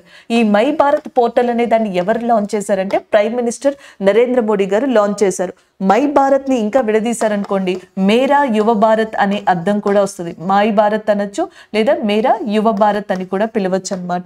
ఇది యూత్ కోసం అని చెప్పేసి ప్రైమ్ మినిస్టర్ నరేంద్ర మోడీ గారు స్టార్ట్ చేసిన ఒక పోర్టల్ గా కూడా చెప్తాం. ఇలాంటి వాటిని రిఫరెన్స్ గా తీసుకునే మనకి ఇనిషియేషన్ స్టార్ట్ అయ్యాయి. సో ఇది ఎందుకు చెప్పామంటే ఇప్పుడు యూత్ ఉన్నారు. నెక్స్ట్ ఇండియాలో రాబోయే కాలంలో ఎక్కువగా మనం ఓల్డ్ ఏజ్ పీపుల్ని చూస్తామంట. సో ఓల్డ్ ఏజ్ పీపుల్కి ఇప్పటి నుంచే ఒక ప్లానింగ్ లాంటివి, స్కీమ్స్ లాంటివి ఇలాంటివి ఇంప్లిమెంట్ చేసుకుంటూ వెళ్తే ఇండియా సేఫ్ పొజిషన్లో ఉంటుందని చాలామంది చెప్తున్నారు. సో ఇది ఎల్డర్లీకి సంబంధించి. కాఫీ ప్రొడక్షన్లో ఇండియాలో టాప్ నోచ్ స్టేట్గా ఉన్నది ఏది అంటే కర్ణాటక. చిక్మంగళూరు లాంటి ప్రదేశాలు కాఫీ ప్రొడక్షన్కి ఇండియాలో చాలా టాప్ ప్రదేశాలుగా కూడా చెప్పడం జరుగుతుంది. అది October 1st సంబంధించింది. Next one October 2nd. October 2nd ఏ ఇంపార్టెంట్ డేస్ మనం గుర్తుపెట్టుకోవచ్చండి. October 2nd వచ్చేటప్పటికి ఒకటి మనకి ఇంపార్టెంట్గా ఉన్నది ఏంటి అంటే గాంధీ జయంతి లేదా ఇంటర్నేషనల్ నాన్ వైలెన్స్ డే అని కూడా చెప్తాం. అలాగే లాల్ బహదూర్ శాస్త్రి జయంతి, గాంధీ గారి జయంతి, లాల్ బహదూర్ శాస్త్రి గారి జయంతి కూడా మనకి ఎప్పుడు అంటే that is on October 2nd చెప్పొచ్చు అనమాట. ఈ రెండు. సో లాల్ బహదూర్ శాస్త్రి గారి టైంలోనే ఇండియాలో మనకి 1962 తర్వాత మనకి కొన్ని ఇంప్లిమెంటేషన్స్ కూడా జరిగాయి.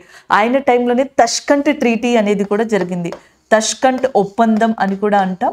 ఇది మనకి ఇండియాకి పాకిస్తాన్కి యుద్ధం 1965లో జరిగిన తర్వాత ఈ ఒప్పందం అనేది జరిగింది. దీని తర్వాత లాల్ బహదూర్ శాస్త్రి గారు మరణించారు. జై జవాన్ జై కిసాన్ లాంటి నినాదాలను ఇచ్చిన పర్సన్ కూడా ఈయనే. ఇన్ఫ్యాక్ట్ లాల్ బహదూర్ శాస్త్రి గారు ప్రైమ్ మినిస్టర్గా ఉన్న టైంలోనే MS స్వామినాథన్ గారు గ్రీన్ రివల్యూషన్ అనే దాని గురించి కూడా చర్చించారంట. MS స్వామినాథన్ గారిని father of green revolution in India అని చెప్పేసి పిలవడం జరుగుతుంది. రీసెంట్గా ఈయన చనిపోయారండి, MS స్వామినాథన్ గారు. ఆయన మనకి ప్రైమ్ మినిస్టర్గా లాల్ బహదూర్ శాస్త్రి గారు ఉన్నప్పుడే ఇలాంటి ప్రోగ్రామ్ని తీసుకొద్దామని డిస్కస్ చేయడం కూడా జరిగింది అంట. సో ఇది ఒక ఇంటర్ రిలేటెడ్గా గుర్తుపెట్టుకుంటే ఇది కూడా యూస్ఫుల్ ఉంటుంది. నెక్స్ట్ వన్ October 4th అనమాట. సో October 4th వచ్చేటప్పటికి మనకి యానిమల్ వెల్ఫేర్ డే కింద చెప్తాం. October 4th animal welfare day అంటే జంతువులు ఏవైతే ఉంటాయో వాటి సంరక్షణకి సంబంధించిన డేగా మనం చెప్పొచ్చు. Next October 5th, September 5th ఏమో నేషనల్ టీచర్స్ డేగా చెప్తాం.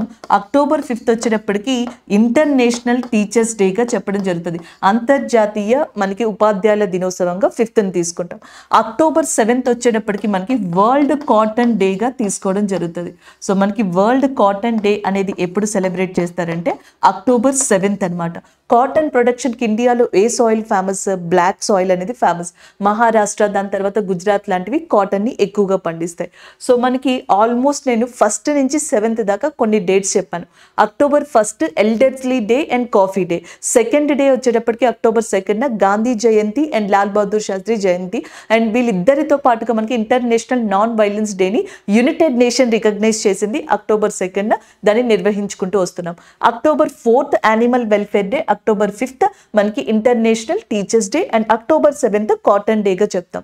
సో ఇవి. అండ్ నెక్స్ట్ అక్టోబర్ 10 ఉంది చూసారా, ఇది కూడా ఇంపార్టెంట్ అండి. అక్టోబర్ 10 వచ్చేటప్పటికి మనకి వరల్డ్ మెంటల్ హెల్త్ డేగా చెప్పడం జరుగుతుంది. సో దీనితో పాటుగా నెక్స్ట్ నేషనల్ పోస్టల్ డే.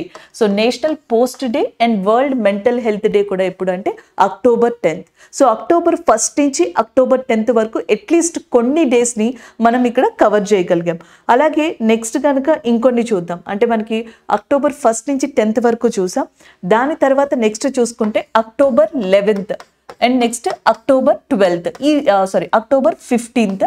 ఈ రెండు గుర్తు పెట్టుకుంటే చాలు. October 11, October 15. అక్టోబర్ 11 వచ్చేటప్పటికి ఏంటి అంటే international girl child day. Again I'm repeating, international girl child day ఎప్పుడు అంటే అక్టోబర్ 11 అనమాట. అలాగే ఇంటర్నేషనల్ రూరల్ విమెన్ డే ఎప్పుడు అంటే అక్టోబర్ 15. అంటే గ్రామీణలో ఉన్న మహిళలు ఎవరైతే ఉన్నారో గ్రామాల్లో ఆ మహిళలకి సంబంధించిన దినోత్సవం ఏమో 15న, గర్ల్స్కి సంబంధించింది ఏమో మనకి అండ్ అక్టోబర్ 11న ఆడపిల్లలకు సంబంధించింది. అంటే మనకి అక్టోబర్ 1 నుంచి 15 వరకు కొంత ఇన్ఫర్మేషన్ డేట్స్ గురించి సంబంధించి ఉన్నాయి. దాని తర్వాత నెక్స్ట్ కనుక చూసుకున్నట్టయితే అక్టోబర్ 16. ఇది గుర్తుపెట్టుకోవడం కొంచెం easy. October 16 and October 17. October 16 వచ్చేటప్పటికి వరల్డ్ ఫుడ్ డేగా చెప్పడం జరుగుతుంది. ఇన్ఫ్యాక్ట్ ఇండియాలో ఇప్పుడు వరల్డ్ ఫుడ్ ఏమంటారు ప్రోగ్రామ్ అనేది నడుస్తుంది. ఈ సంవత్సరం వరల్డ్ ఫుడ్ ప్రోగ్రామ్ ఎవరు నిర్వహిస్తున్నారంటే ఇండియా అనమాట. రీసెంట్గా ప్రైమ్ మినిస్టర్ నరేంద్ర మోడీ గారు ఢిల్లీలో దాన్ని స్టార్ట్ చేశారు. వరల్డ్ ఫుడ్ డే ఎప్పుడు 16. జనరల్గా మనకి ఫుడ్ అనేది ఎక్కువగా వస్తుంది అనుకోండి, పోవర్టీ అనేది ఇంక్రీజ్ అవుతుందా డిక్రీజ్ అవుతుందా అంటే డిక్రీజ్ అవుతుంది కదా. సో అక్టోబర్ 17 వచ్చేటప్పటికి వరల్డ్ పోవర్టీ ఇరాడికేషన్ డే లేదా ఇంటర్నేషనల్ పోవర్టీ ఇరాడికేషన్ డే కింద కూడా దీన్ని చెప్పొచ్చు అనమాట. అలా దీన్ని గుర్తుపెట్టుకోవచ్చు. ఈ కాంబినేషన్తో గుర్తుపెట్టుకున్నారనుకోండి ఇది ఈజీ. సో 11th ఏమో గర్ల్ చైల్డ్ డే, 15th ఏమో రూరల్ విమెన్ డే, రెండు మహిళలకి సంబంధించి. 16th ఏమో వరల్డ్ ఫుడ్ డే, 17th ఏమో మనకి world poverty eradication day. Next October 24 గురించి మాట్లాడుకుందాం. అక్టోబర్ 24 వచ్చేటప్పటికి రెండు ఇంపార్టెంట్ డేట్స్ ఉన్నాయి.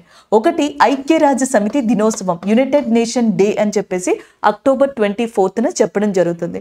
నెక్స్ట్ ఇంకొక ఇంపార్టెంట్ డే అక్టోబర్ 24న మనకి వరల్డ్ పోలియో డే అంటాం. ఇండియాలో పోలియో ఉందా? సో ఇండియాలో పోలియో లేదు. వరల్డ్ హెల్త్ ఆర్గనైజేషన్ ఇండియాకి ఫ్రీ పోలియో సర్టిఫికేషన్ కూడా ఇచ్చిందనమాట. వరల్డ్ పోలియో డే ఎప్పుడు అంటే అక్టోబర్ 24న. ఇదే రోజున మనకి ITBP, Indo Tibetan border police force అంటాం కదా, దాని యొక్క రైజింగ్ డే కూడా. సో ఇలాగ మనం చూసుకున్నట్టయితే ఆల్మోస్ట్ ఒక ఇంపార్టెంట్గా 10 days అక్టోబర్ మొత్తం గుర్తు పెట్టుకోకపోయినా ఒక 10 days లేదా 15 days మనకి గుర్తుంటాయి. October 1 and October 2, October 5, October 4, October 7 cotton day and as well as October 10 national post day అని చెప్పేసి గుర్తుపెట్టుకున్నాం. వాళ్ళకి వరల్డ్ మెంటల్ హెల్త్ డే అని గుర్తుపెట్టుకున్నాం. అవి 11th, 15th ఆల్రెడీ మీకు గుర్తుంటాయి, 11th and 15th అనేవి. అలాగే 16th, 17th food and poverty eradication, 24th United nation day, world polio day. So ఇలా గుర్తుపెట్టుకోవచ్చు. అండ్ 31st రాష్ట్రీయ ఏకతా దివాస్గా గుర్తుపెట్టుకోవడం జరుగుతుంది. So this is all about a few important days అండి.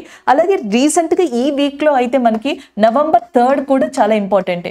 November 3న మనకి international biospheres day కింద celebrate చేసుకుంటున్నాం. అంతర్జాతీయ బయోస్పియర్ డే కింద ఏ రోజున తీసుకున్నామంటే నవంబర్ 3న తీసుకోవడం జరిగింది. లాస్ట్ ఇయర్ మనకి యునైటెడ్ నేషన్ ఈ రిజల్యూషన్ తీసుకొచ్చింది. ప్రతి సంవత్సరం కూడా నవంబర్ 3న ఇంటర్నేషనల్ బయోస్పియర్ డేని నిర్వహించాలని. సో అలా మనం దీన్ని తీసుకోవడం జరిగింది. నెక్స్ట్ వన్ చూద్దాం. సో నెక్స్ట్ వన్ చూడండి. ముఖ్యంగా యువ జనాభాతో అనుబంధాన్ని బలోపేతం చేసేందుకు స్టేట్ బ్యాంక్ ఆఫ్ ఇండియా అధికార బ్రాండ్ అంబాసిడర్ గా ఎవరు నియమితులయ్యారు? So who has been appointed as a state bank of India official brand ambassador and to strengthen the connection especially with young population అని చెప్పేసి అడుగుతున్నారు. సో ఆప్షన్స్లో పివి సింధు గారు ఉన్నారు. మనకి విసా అనే దానికి ఏదైతే పేమెంట్స్కి మెథడ్కి సంబంధించిన అప్లికేషన్ ఉందో, సో విసా అనే దానికి బ్రాండ్ అంబాసిడర్గా ఉన్నారు పివి సింధు గారు. సో గతంలో చాలా వాటికి బ్రాండ్ అంబాసిడర్గా ఉన్నారు. ఇన్ఫ్యాక్ట్ 2016లో 16-17 ఆ టైంలో సిఆర్పిఎఫ్ దళాల్ లాంటి వాటికి కూడా బ్రాండ్ అంబాసిడర్గా ఉన్నారు, ఈమె అంబాసిడర్గా ఉండడం జరిగింది. Next one Mahendra Singh Dhoni garu. So ఇప్పుడు ఆన్సర్ వచ్చినప్పటికీ Mahendra Singh Dhoni is a correct answer. State bank of ఇండియాతో ఇప్పుడు మనకి అఫీషియల్గా ఈ బ్రాండ్ అంబాసిడర్గా అయ్యింది మహేంద్ర సింగ్ ధోని గారుగా చెప్పొచ్చు. అండ్ ఎస్పెషల్లీ యంగ్ పాపులేషన్ ఎవరైతే ఉన్నారో సో వాళ్ళని ఇంకా స్ట్రెంథన్ చేసేందుకు ఎస్బీఐతో. ఆప్షన్ బి అనేది కరెక్ట్ ఆన్సర్ అవుతుంది. మహేంద్ర సింగ్ ధోని గారు చాలా వాటికి బ్రాండ్ అంబాసిడర్గా ఉండడం జరిగింది, కంటిన్యూ అవుతా వస్తున్నారు. ఫర్ ఎగ్జాంపుల్ మనకి కార్స్ 24 అని చెప్పేసి ఉందంట, కార్స్ 24 కావచ్చు.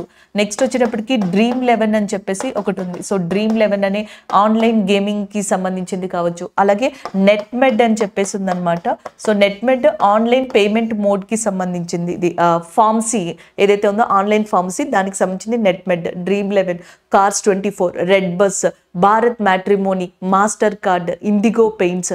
సో ఇలాంటివి ఏవైతే ఉన్నాయో ఈవెన్ ఇండియన్ ఆర్మీ, సో వీటన్నిటికీ కూడా స్నిక్కర్స్ ఉన్నాయి చూసారా, వాటికి కూడా మహేంద్ర సింగ్ ధోని గారే మనకి బ్రాండ్ అంబాసిడర్గా ఉండడం జరిగింది. ఇకపోతే ఎస్బీఐ విషయానికి వస్తే ఎస్బీఐ చైర్పర్సన్గా దినేష్ కారా ఉన్నారు. అలాగే ఎస్బీఐకి సంబంధించి 2 ఇంపార్టెంట్ బ్రాంచెస్ అనేవి శ్రీలంకలో ఏర్పాటు చేయడం జరిగింది. శ్రీలంకలో ఫస్ట్ బ్యాంక్ ఇండియాకి సంబంధించి ఏదంటే అది ఎస్బీఐ అనమాట. ఒకటి ట్రింకోమలే అనే ప్రదేశం ఉంది, అక్కడ ఒకటి ఏర్పాటు చేశారు, అక్కడ ఒక బ్రాంచ్ని. అలాగే దాని తర్వాత నెక్స్ట్ వచ్చేటప్పటికి మనకి జాఫ్నా అని చెప్పేసి ఇంకొక ప్రదేశం ఉంది. సో జాఫ్నాలో ఇంకొక దాన్ని ఏర్పాటు చేశారు, Trincomalee and as well as Jaffna. ఈ 2 ప్రదేశాల్లో శ్రీలంకలో రీసెంట్గా ఫినాన్స్ మినిస్టర్ నిర్మలా సీతారామన్ గారు మనకి అక్కడ విజిట్కి వెళ్ళడం జరిగింది, 3 డే విజిట్కి. సో అప్పుడు ఎస్బీఐ యొక్క బ్రాంచెస్ని ఇక్కడ ఓపెన్ చేయడం జరిగింది అనమాట. So this is all about this question అండి. ఆప్షన్ బిఐ అనేది ఇక్కడ మనకి కరెక్ట్ ఆన్సర్ అవుతుంది. అంతేకాకుండా మహీంద్రా ఫినాన్స్ కంపెనీ ఉంది చూసారా, సో మహీంద్రా ఫినాన్స్ కంపెనీ ఇప్పుడు మనకి ఎస్బీఐతో టైఅప్ అయింది అనమాట. అది దేనికి అంటే కో-లెండింగ్ ప్రాసెస్కి సంబంధించి.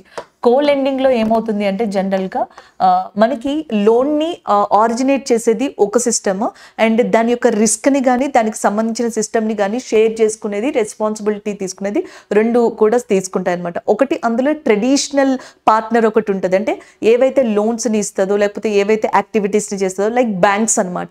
ఇంకొకటి నాన్ బ్యాంకింగ్ ఫినాన్స్ కంపెనీ, ఒక బ్యాంకింగ్ ఇంకొకటి నాన్ బ్యాంకింగ్ ఫినాన్స్ కంపెనీ. ఈ 2 కూడా మనకి లోన్స్ ఏవైతే ఉంటాయో అవి ఇష్యూ చేయడానికి వాటికి సంబంధించిన ప్రాసెస్ కోసం స్టార్ట్ చేసింది కో-లెండింగ్ అంటాం. సో ఈ కో-లెండింగ్లో ఏంటంటే ఎస్బీఐ కొన్ని వాటికి మనకి లోన్స్ని ఇవ్వడం జరుగుతుంది. ఆ లోన్స్కి సంబంధించి ఎస్బీఐకి పార్ట్నర్గా ఉండేది మహీంద్రా ఫినాన్స్ కంపెనీ లేదా ఒక నాన్ బ్యాంకింగ్ ఫినాన్స్ కంపెనీ అని చెప్తాం. లోన్స్ ఇది ఇవ్వదు, ఎస్బీఐ ఇస్తుంది. కాకపోతే ఆ ఏవైతే సెలెక్టివ్ వాటికి ఇచ్చిందో వాటికి సంబంధించిన పార్ట్నర్షిప్ విషయంలో కావచ్చు లేకపోతే రిస్క్ విషయంలో కావచ్చు ఈ నాన్ బ్యాంకింగ్ ఫినాన్స్ కంపెనీ కూడా దీంతో టైఅప్ అయి ఉంటుంది అనమాట.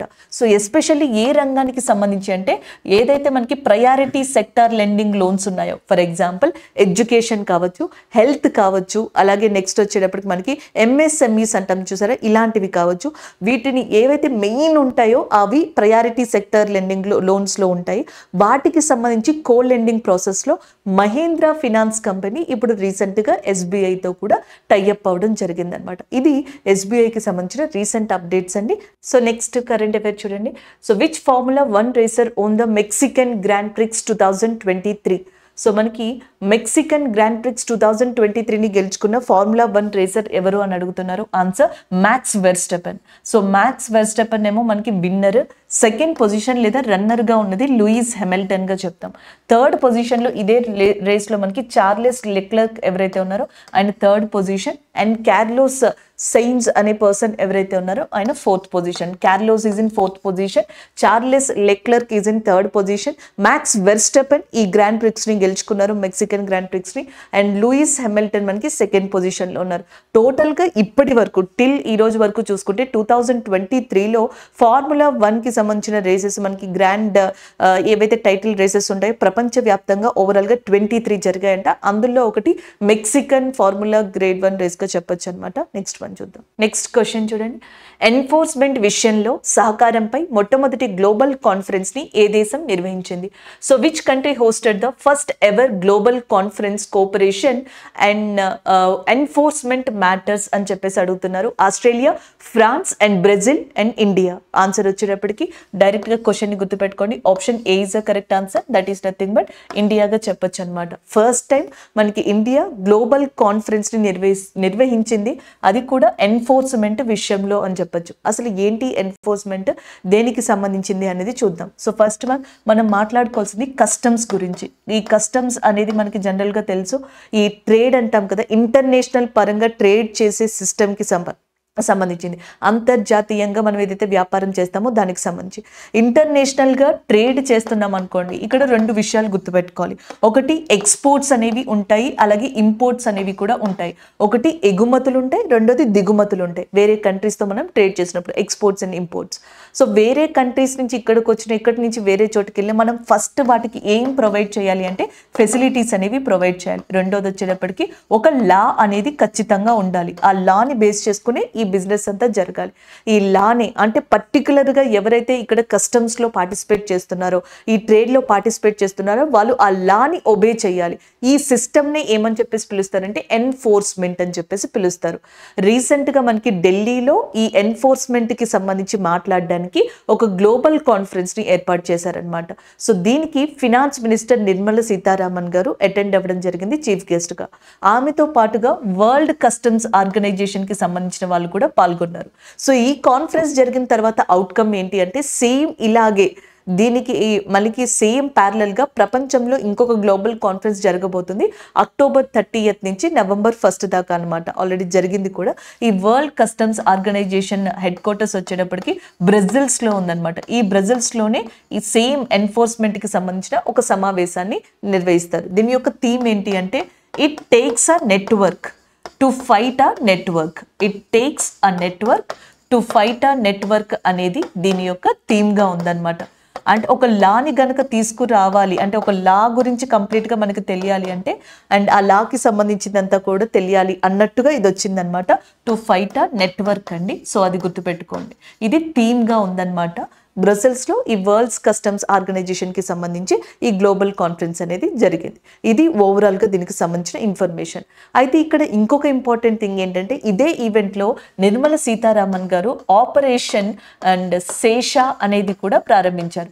ఆపరేషన్ శేషాలో ఏంటంటే ఇండియా నుంచి టింబర్ అంటే చెక్కలు కానీ లేకపోతే రెడ్ శాండర్స్ అలాంటివి ఉంటాయి కదా, రెడ్ శాండర్స్, టింబర్ లేకపోతే ఇంకా మిగతావి ఏవైతే ఉంటాయో అవన్నీ ఇల్లీగల్ గా ట్రేడ్ కాకుండా కంప్లీట్ గా వాటిని ఆపేందుకు ఆపరేషన్ శేష అనేది కూడా లాంచ్ చేయడం జరిగింది ఇదే ఈవెంట్ లో. టోటల్ గా మీరు 4 పాయింట్స్ గుర్తుపెట్టుకోవాలి.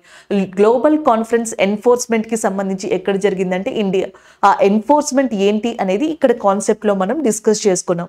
సేమ్ ఇదే కాన్సెప్ట్ ని మనకి బ్రసెల్స్ లో వరల్డ్ కస్టమ్స్ ఆర్గనైజేషన్ నిర్వహిస్తుంది అనమాట.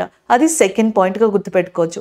ఇదే ఈవెంట్ లో ఆపరేషన్ శేష అనేది లాంచ్ చేశారు. దేనికోసము అంటే మనకి టింబర్, రెడ్ శాండిల్స్ ఇలాంటివేమి కూడా దొంగతనంగా మనకి వ్యాపారం చేయకుండా ఉండేందుకు, ఇల్లీగల్ ట్రేడ్ ని కర్బ్ చేసేందుకు మనకి ఈ ఆపరేషన్ శేష తీసుకొచ్చారు. అండ్ ఈ ఈవెంట్స్ మొత్తంలో కూడా మనకి చీఫ్ గెస్ట్ గా ఫినాన్స్ మినిస్టర్ నిర్మలా సీతారామన్ గారు ఉన్నారనమాట.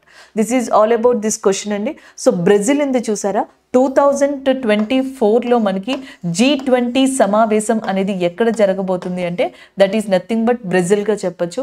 అది ఒక పాయింట్ ఇక్కడ పెట్టొచ్చు. అలాగే ఈ ఇయర్ ఫ్రాన్స్ యొక్క హైయెస్ట్ సివిలియన్ అవార్డు ఉంది, దాన్ని ప్రైమ్ మినిస్టర్ నరేంద్ర మోడీ గారు అందుకున్నారు. ఫ్రాన్స్ యొక్క అత్యున్నత పౌర పురస్కారాన్ని ప్రైమ్ మినిస్టర్ ఆఫ్ ఇండియా అందుకోవడం జరిగింది. సో అది ఒకటి. అండ్ నెక్స్ట్ వన్, ఇందాకలో మనం ఇంటర్నేషనల్ మైగ్రేషన్ అవుట్లుక్ చూసాం కదా, అందులో ఒక పాయింట్ ఉంది. ఇది ఆస్ట్రేలియా అనుకోండి, ఇక్కడ న్యూజిలాండ్ అనుకోండి. ఈ రెండు చోట్ల కూడా మైగ్రేషన్, రాకపోకలు, వలసలు అనేవి ఫ్రీక్వెంట్ గా జరిగేవంట. బట్ 2020 తర్వాత నుంచి ఈ అవుట్లుక్ ఇచ్చిన సమాచారం ప్రకారం ఇక్కడ మైగ్రేషన్స్ అనేవి చాలా తక్కువ స్థాయిలోకి వెళ్ళిపోయాయి. The migration level is completely decreased between that and Australia and as well as New Zealand అని కూడా చెప్పడం జరిగింది. అది ఒక పాయింట్ ని మీరు ఇక్కడ చూడొచ్చు. This is all about this question అండి. సో నెక్స్ట్ చూడండి, ఇటీవల ఓజోన్ రంధ్రం యొక్క విస్తీర్ణకు సంబంధించి అండ్ చిత్రాలను మరియు డేటాను సంగ్రహించడానికి ఏ ఉపగ్రహాన్ని ఉపయోగించారు అని చెప్పేసి అడుగుతున్నారు. So which satellite was used to capture images and data about expansion of the whole recently, ozone whole recently అని చెప్పేసి ఉంది. సో ఆప్షన్స్లో స్పేస్ ఎక్స్ స్టార్లింక్ అని చెప్పేసి ఉంది. మనకి ఏంటి ఇక్కడ క్వశ్చన్ ఏం అడుగుతున్నారు, ఓజోన్కి సంబంధించింది ఉంది కదా, ఆ ఓజోన్ రంధ్రం కానీ వాటిని పరిశీలించడానికి ఏ శాటిలైట్ని లేదా ఏ వ్యవస్థని యూజ్ చేస్తున్నారని. అండ్ స్పేస్ ఎక్స్కి సంబంధించిన స్టార్లింక్ వచ్చేటప్పటికి ఇక్కడ మనకి మెయిన్గా దేనికి సంబంధించిందండి, ఈ స్టార్లింక్ అనేది శాటిలైట్స్కి సంబంధించింది అనమాట. అంటే జనరల్గా మనకి ఈ ఇంటర్నెట్ సదుపాయాలు ఉన్నాయి చూసారా, ఆప్టికల్ ఫైబర్ ఇలాంటి వాటిని యూజ్ చేసుకుని మనకి సదుపాయాలు ఇస్తారు. థర్డ్ ఇంటర్ఫీరియన్స్ లేకుండా లేదా ఆప్టికల్ ఫైబర్స్ యొక్క సహాయం లేకుండా మనకి డైరెక్ట్గా శాటిలైట్స్ ద్వారానే, ఆ కనెక్టివిటీ ద్వారానే ఇంటర్నెట్ని మనకి ప్రొవైడ్ చేసే సదుపాయాన్ని స్టార్లింక్ అనే ఒక ప్రాసెస్ ద్వారా ఇవ్వాలి అనేది స్పేస్ ఎక్స్ యొక్క ముఖ్య ఉద్దేశం అనమాట. అండ్ రీసెంట్గా మనకి ఆర్టిఫిషియల్ ఇంటెలిజెన్సీ సమిట్ అనేది కూడా లాస్ట్ వీకే జరిగింది. ఇది ఫస్ట్ టైం యూకేలో జరిగిందండి. యూకేలోని ఇంగ్లాండ్లో దీన్ని మనకి కండక్ట్ చేశారనమాట, ఆర్టిఫిషియల్ ఇంటెలిజెన్సీ సమిట్. 28 కంట్రీస్ వరకు దాదాపుగా దానికి పైనే మనకి దీంట్లో హాజరయ్యాయి అనమాట, ఈవెన్ ఇండియా కూడా. అండ్ దీంట్లో వన్ ఆఫ్ ద ఇంపార్టెంట్ పర్సన్గా మనకి ఇన్వైట్ చేసింది స్పేస్ ఎక్స్ యొక్క అధినేత అయిన ఎలన్ మస్క్ గారిని కూడా. అండ్ నెక్స్ట్ వన్ చూద్దాం, నాసాస్ జాసన్ 3 అని చెప్పేసి ఉంది. జాసన్ 3 అనేది మెయిన్గా దేనికి సంబంధించి అంటే ఓషన్స్ అనమాట, సముద్రాలు కానీ మహాసముద్రాలు కానీ, ఓషన్స్ యొక్క సర్క్యులేషన్, సీ లెవెల్ రైజ్, సముద్ర మట్టం యొక్క రైజ్ కావచ్చు, క్లైమేట్ చేంజ్, ఇవన్నీ తెలుసుకోవడానికి. దీనికన్నా ముందర జాసన్ 1 అనే శాటిలైట్ని కూడా లాంచ్ చేశారు. ఈ సిరీస్ మొత్తం కూడా సముద్రాల గురించి అధ్యయనం చేయడానికి, ఓషన్స్ అండ్ సీస్కి సంబంధించి అనమాట. నెక్స్ట్ వన్ ఇస్రోస్ కార్టోసాట్ 3 అని చెప్పేసి ఉంది కదా, ఇది ఏంటి అంటే అర్త్ అబ్జర్వేషన్ శాటిలైట్లో ఒక టైప్ అనమాట, వన్ ఆఫ్ ద సిస్టమ్గా చెప్తాం. సో అంతకన్నా ముందర మనకి ఇండియన్ రిమోట్ సెన్సింగ్ శాటిలైట్స్ అని చెప్పేసి ఉండేవి, IRSSగా పిలిచేవాళ్ళం అనమాట, Indian remote sensing satellites. So వీటి స్థానంలో ఇప్పుడు మనకి కార్టోసాట్ శాటిలైట్స్ని తీసుకురావడం జరిగింది. సో ఈ కార్టోసాట్ శాటిలైట్స్ ఏం చేస్తాయంటే urban planning, land development, coastal area management, వీటికన్నిటికి సంబంధించిన డేటాని మొత్తాన్ని కూడా కలెక్ట్ చేస్తాయి. సో ఈ శాటిలైట్ని మనకి PSLV C-47 అనే ఒక శాటిలైట్ లాంచ్డ్ వెహికల్ నుంచి లాంచ్ చేశారు. ఇది ఈ లాంచ్డ్ వెహికల్ నుంచి మనకి ఈ శాటిలైట్ని లాంచ్ చేయడం జరిగింది. దీంతో పాటుగా మనకి ఇంకొక 13 శాటిలైట్స్ని కూడా శ్రీహరికోట సతీష్ ధావన్ సెంటర్ అని చెప్పేసి అంటాం కదా, సో అక్కడి నుంచి మనకి లాంచ్ చేయడం జరిగింది. And the next one, and European space ఏజెన్సీకి సంబంధించిన కోపర్నికస్ శాంటినల్ అండ్ 5P శాటిలైట్ అని ఉంది చూసారా, ఇది కరెక్ట్ ఆన్సర్ అవుతుందండి. ఈ శాటిలైట్ ఏంటంటే ఓజోన్కి సంబంధించి అండ్ ఓజోన్తో పాటుగా మనకి యూవీ రేడియేషన్ ఏదైతే ఉంటుందో దానికి సంబంధించి, ఎయిర్ పొల్యూషన్కి సంబంధించి, climate change, air pollution, climate change, UV radiation, ozone whole, వీటన్నిటికీ సంబంధించిన పరిశోధనలన్నీ కూడా ఈ శాటిలైట్ చేస్తుంది అనమాట, యూరోపియన్ స్పేస్ ఏజెన్సీకి సంబంధించిన కోపర్నికస్ శాటిలైట్ అనేది. సో అప్పుడు ఆన్సర్ ఆప్షన్ డి అనేది ఇక్కడ కరెక్ట్ ఆన్సర్ అవుతుంది. This is all about this current affair. Next one చూద్దాం. సో నెక్స్ట్ క్వశ్చన్ చూడండి, క్రింది వాటిలో ఏది 360 degrees మదింపు వ్యవస్థని రూపొందించింది? So which of the following has rolled out 360 degrees appraisal system అని చెప్పేసి అడుగుతున్నారు. సో జనరల్గా ఈ సిస్టమ్ ఏంటి అంటే ఈ సిస్టమ్ని స్టార్ట్ చేసింది Indian navy, option B is the correct answer. ఈ సిస్టమ్ ఏంటి అంటే సో ఇండియన్ నేవీలో మనకి అప్రోచ్మెంట్స్ ఎలా అప్రోచ్ అవ్వాలి, సో దాంట్లో మనకి మెన్ అండ్ విమెన్కి సంబంధించిన రోల్స్ ఏంటి, అండ్ సీనియర్స్ నుంచి మనం ఎలాంటి వాటిని నేర్చుకోవచ్చు, ఇంటర్నేషనల్గా తీసుకున్న అడాప్షన్స్ ఏంటి నేవీస్లో వివిధ కంట్రీస్ నుంచి, అటు ఇన్ఫర్మేషన్, ఎక్స్పీరియన్స్, క్వైరీస్, సో ఇలాంటి వాటిని ఇండియన్ నేవీ అఫీషియల్స్ మధ్య మనకి షేర్ చేసుకుని ఆ క్వాలిటీని పెంచడానికి, ఇండియన్ నేవీని ఇప్పుడున్న ఫ్యూచర్ జనరేషన్కి తగ్గట్టుగా మనకి మార్చడానికి, ఇవన్నీ కూడా మెయిన్గా 360 degrees అప్రైజల్ ఏదైతే ఉందో ఆ సిస్టమ్ని తీసుకురావడం వెనకాల ఉన్న ముఖ్య ఉద్దేశంగా చెప్పొచ్చు అనమాట. ఆప్షన్ బి అనేది ఇక్కడ కరెక్ట్ ఆన్సర్ అవుతుంది. అది ఇక్కడ మనకి మెయిన్ థింగ్ అండి. ఇంకా ఈ కరెంట్ అఫైర్ నుంచి మనం ఏం నేర్చుకోవచ్చు అనేది చూద్దాం. ఇండియన్ ఆర్మీ, భారత సైన్యానికి సంబంధించి ఇక్కడ 3 points మనం గుర్తుపెట్టుకోవచ్చు. ఒకటి, Indian army day. Every year కూడా మనకి ఇండియన్ ఆర్మీ డే అనే దాన్ని జాన్ 15th మనకి నిర్వహించడం జరుగుతుంది. అది ఒక పాయింట్ ఇక్కడ. అండ్ ద నెక్స్ట్ వన్ వచ్చేటప్పటికి ఇండియన్ ఆర్మీ చీఫ్గా ప్రజెంట్ మనకి మనోజ్ పాండే గారు ఉన్నారు. లెఫ్టినెంట్ మనోజ్ పాండే ప్రజెంట్ మనకి ఇండియన్ ఆర్మీకి సంబంధించిన చీఫ్గా ఉన్నారనమాట. అండ్ నెక్స్ట్ ఇంకొక ఇంపార్టెంట్ వచ్చేటప్పటికి మనకి అనిల్ చౌహాన్ గారు, సిడిఎస్ అంటాం కదా, సో సిడిఎస్కి సంబంధించి మనకి చీఫ్గా ఉన్నారు. ఫస్ట్లో బిపిన్ రావత్ గారు ఉండేవాళ్ళు, సో ఆయన చనిపోయిన తర్వాత ఇప్పుడు అనిల్ చౌహాన్ గారు సిడిఎస్కి సంబంధించి చీఫ్గా ఉన్నారనమాట. చీఫ్ ఆఫ్ డిఫెన్స్ స్టాఫ్గా కూడా చెప్పొచ్చు. ఇది ఓవరాల్గా ఇక్కడి నుంచి మనం గుర్తుపెట్టుకునే అంశాలు. అండ్ నెక్స్ట్ వన్ చూడండి, ఇండియన్ నేవీ. ఇండియన్ నేవీకి సంబంధించిన అడ్మిరల్గా మనకి హైయెస్ట్ ఆఫీసర్గా ఎవరున్నారు అంటే ఆర్ హరికుమార్ గారు ఉండడం జరిగింది ఇండియన్ నేవీకి సంబంధించి. ఇండియన్ నేవీ డే ఎప్పుడు సెలబ్రేట్ చేసుకుంటామంటే December 4th Indian navy day అనే దాన్ని సెలబ్రేట్ చేసుకోవడం జరుగుతుంది. Next Indian air force. Indian air force day అనేది ఎప్పుడు అంటే October 8th ఎవ్రీ ఇయర్ కూడా ఇండియన్ ఎయిర్ ఫోర్స్ డే అనే దాన్ని సెలబ్రేట్ చేసుకుంటాం. ఇందాక డేస్ చెప్పినప్పుడు ఎయిర్ ఫోర్స్ డే అక్కడ చెప్పలేదు, ఇక్కడ కవర్ చేద్దామని, సో ఇక్కడ చెప్తున్నా ఇండియన్ ఎయిర్ ఫోర్స్ డే వచ్చేటప్పటికి October 8th. నెక్స్ట్ వి హరి చౌదరి గారు ఎవరైతే ఉన్నారో, సో వికే చౌదరి గారు, వికే చౌదరి గారు ఎవరైతే ఉన్నారో ఆయన ప్రజెంట్ ఇండియన్ ఎయిర్ ఫోర్స్ కి సంబంధించిన మార్షల్ గా ఉన్నారు. Indian air force marshal, Indian navy admiral and Indian chief గా చెప్పొచ్చు అనమాట. And next Indian coast guard. Indian coast guard day వచ్చేటప్పటికి ఎవ్రీ ఇయర్ కూడా Feb 1st మనకి సెలబ్రేట్ చేయడం జరుగుతుంది. ఇది ఓవరాల్గా ఇక్కడున్న ఆప్షన్స్ నుంచి మనం నేర్చుకోదగిన ఇన్ఫర్మేషన్ అనమాట. ఇంకా కొంచెం ఇక్కడ మనం యాడ్ చేసుకోవచ్చు నోట్స్ని. అది ఏంటి అంటే ఇక్కడ ఇండియన్ ఎయిర్ ఫోర్స్ డే అని ఉంది చూసారా, ఇండియన్ ఎయిర్ ఫోర్స్కి సంబంధించి లాస్ట్ వీక్ అప్డేట్ ఏంటి అంటే మనకి MiG-21 బిసాన్ అని చెప్పేసి MiG-21 బిసాన్ ఎయిర్ క్రాఫ్ట్స్ ఉన్నాయన్నమాట, యుద్ధ విమానాలు.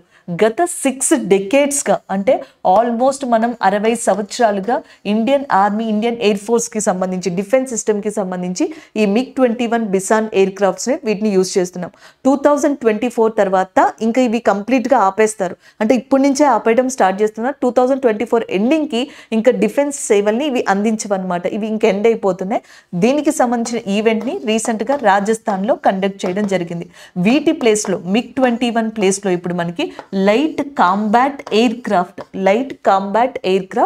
Mark 1A అనే వాటిని తీసుకురాబోతున్నారు అనమాట.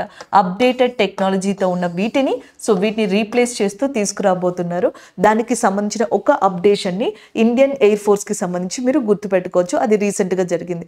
అలాగే రాజేంద్ర మీనన్ గారు అని చెప్పేసి ఉన్నారు, ఆయన తిరిగి మళ్ళీ రీఅపాయింట్ అయ్యారు. దేనికి రీఅపాయింట్ అయ్యారంటే ట్రిబ్యునల్కి, ఈ మిలిటరీ ట్రిబ్యునల్ ఉంటుంది చూసారా, సో వాటికి సంబంధించి రీసెంట్గా మనకి రీఅపాయింట్ అయింది చైర్మన్గా ఎవరు అంటే రాజేంద్ర మీనన్ గారు. వీళ్ళకి సంబంధించి ఉన్న మొత్తం ఏవైతే సెటిల్మెంట్స్ కానీ, కేసెస్ కానీ, ఇష్యూస్ కానీ ఉన్నాయో వాటిని సాల్వ్ చేయడానికి ఉన్న ట్రిబ్యునల్స్గా వాటిని చెప్పొచ్చు అనమాట.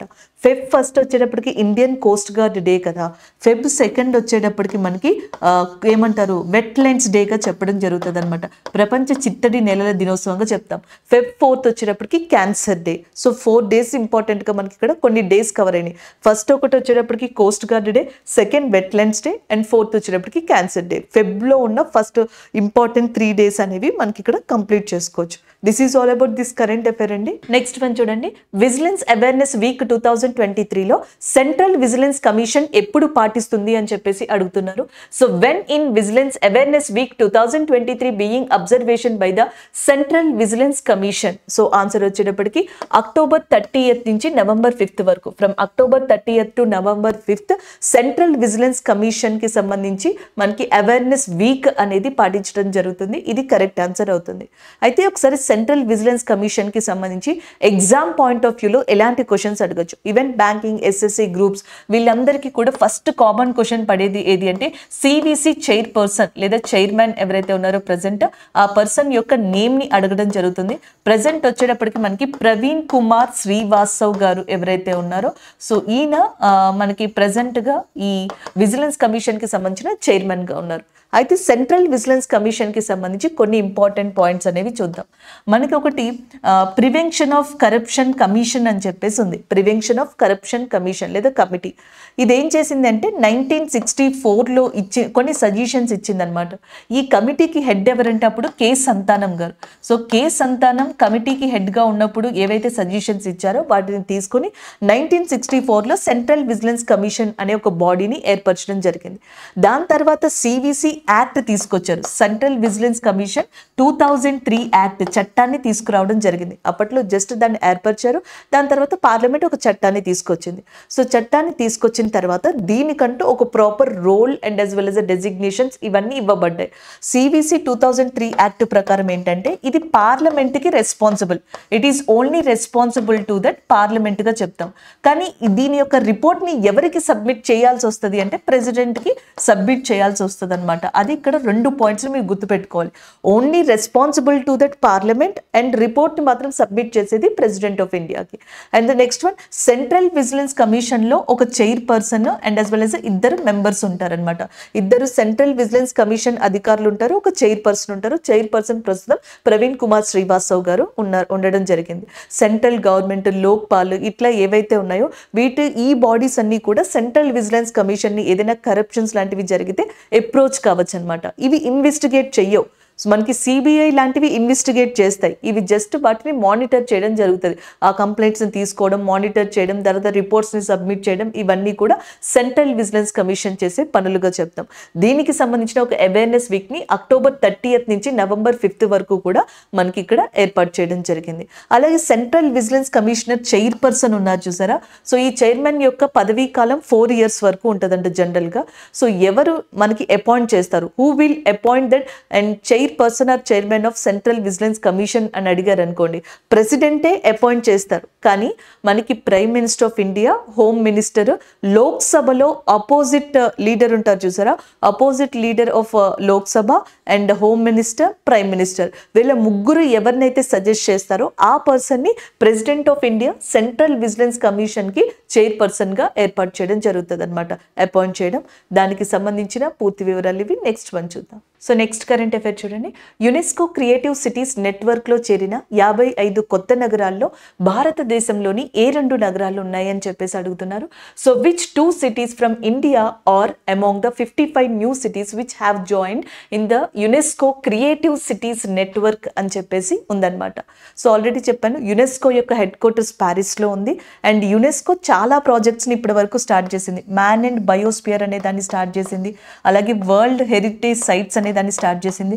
దాంతో పాటుగా ఇప్పుడు మనకి సిటీస్ నెట్వర్క్ని కూడా స్టార్ట్ చేసింది. ప్రపంచంలో ఉన్న దేశాల్లో కల్చరల్ యాక్టివిటీస్ని కాపాడడానికి యునెస్కో చేసిన ప్రయత్నంగా ఈ క్రియేటివ్ సిటీస్ నెట్వర్క్ అనే దాన్ని చెప్పొచ్చు. దీంట్లో ఓవరాల్గా 55 న్యూ సిటీస్ని తీసుకుందనమాట. అందులో ఇండియాకి సంబంధించినవి 2 ఉన్నాయి.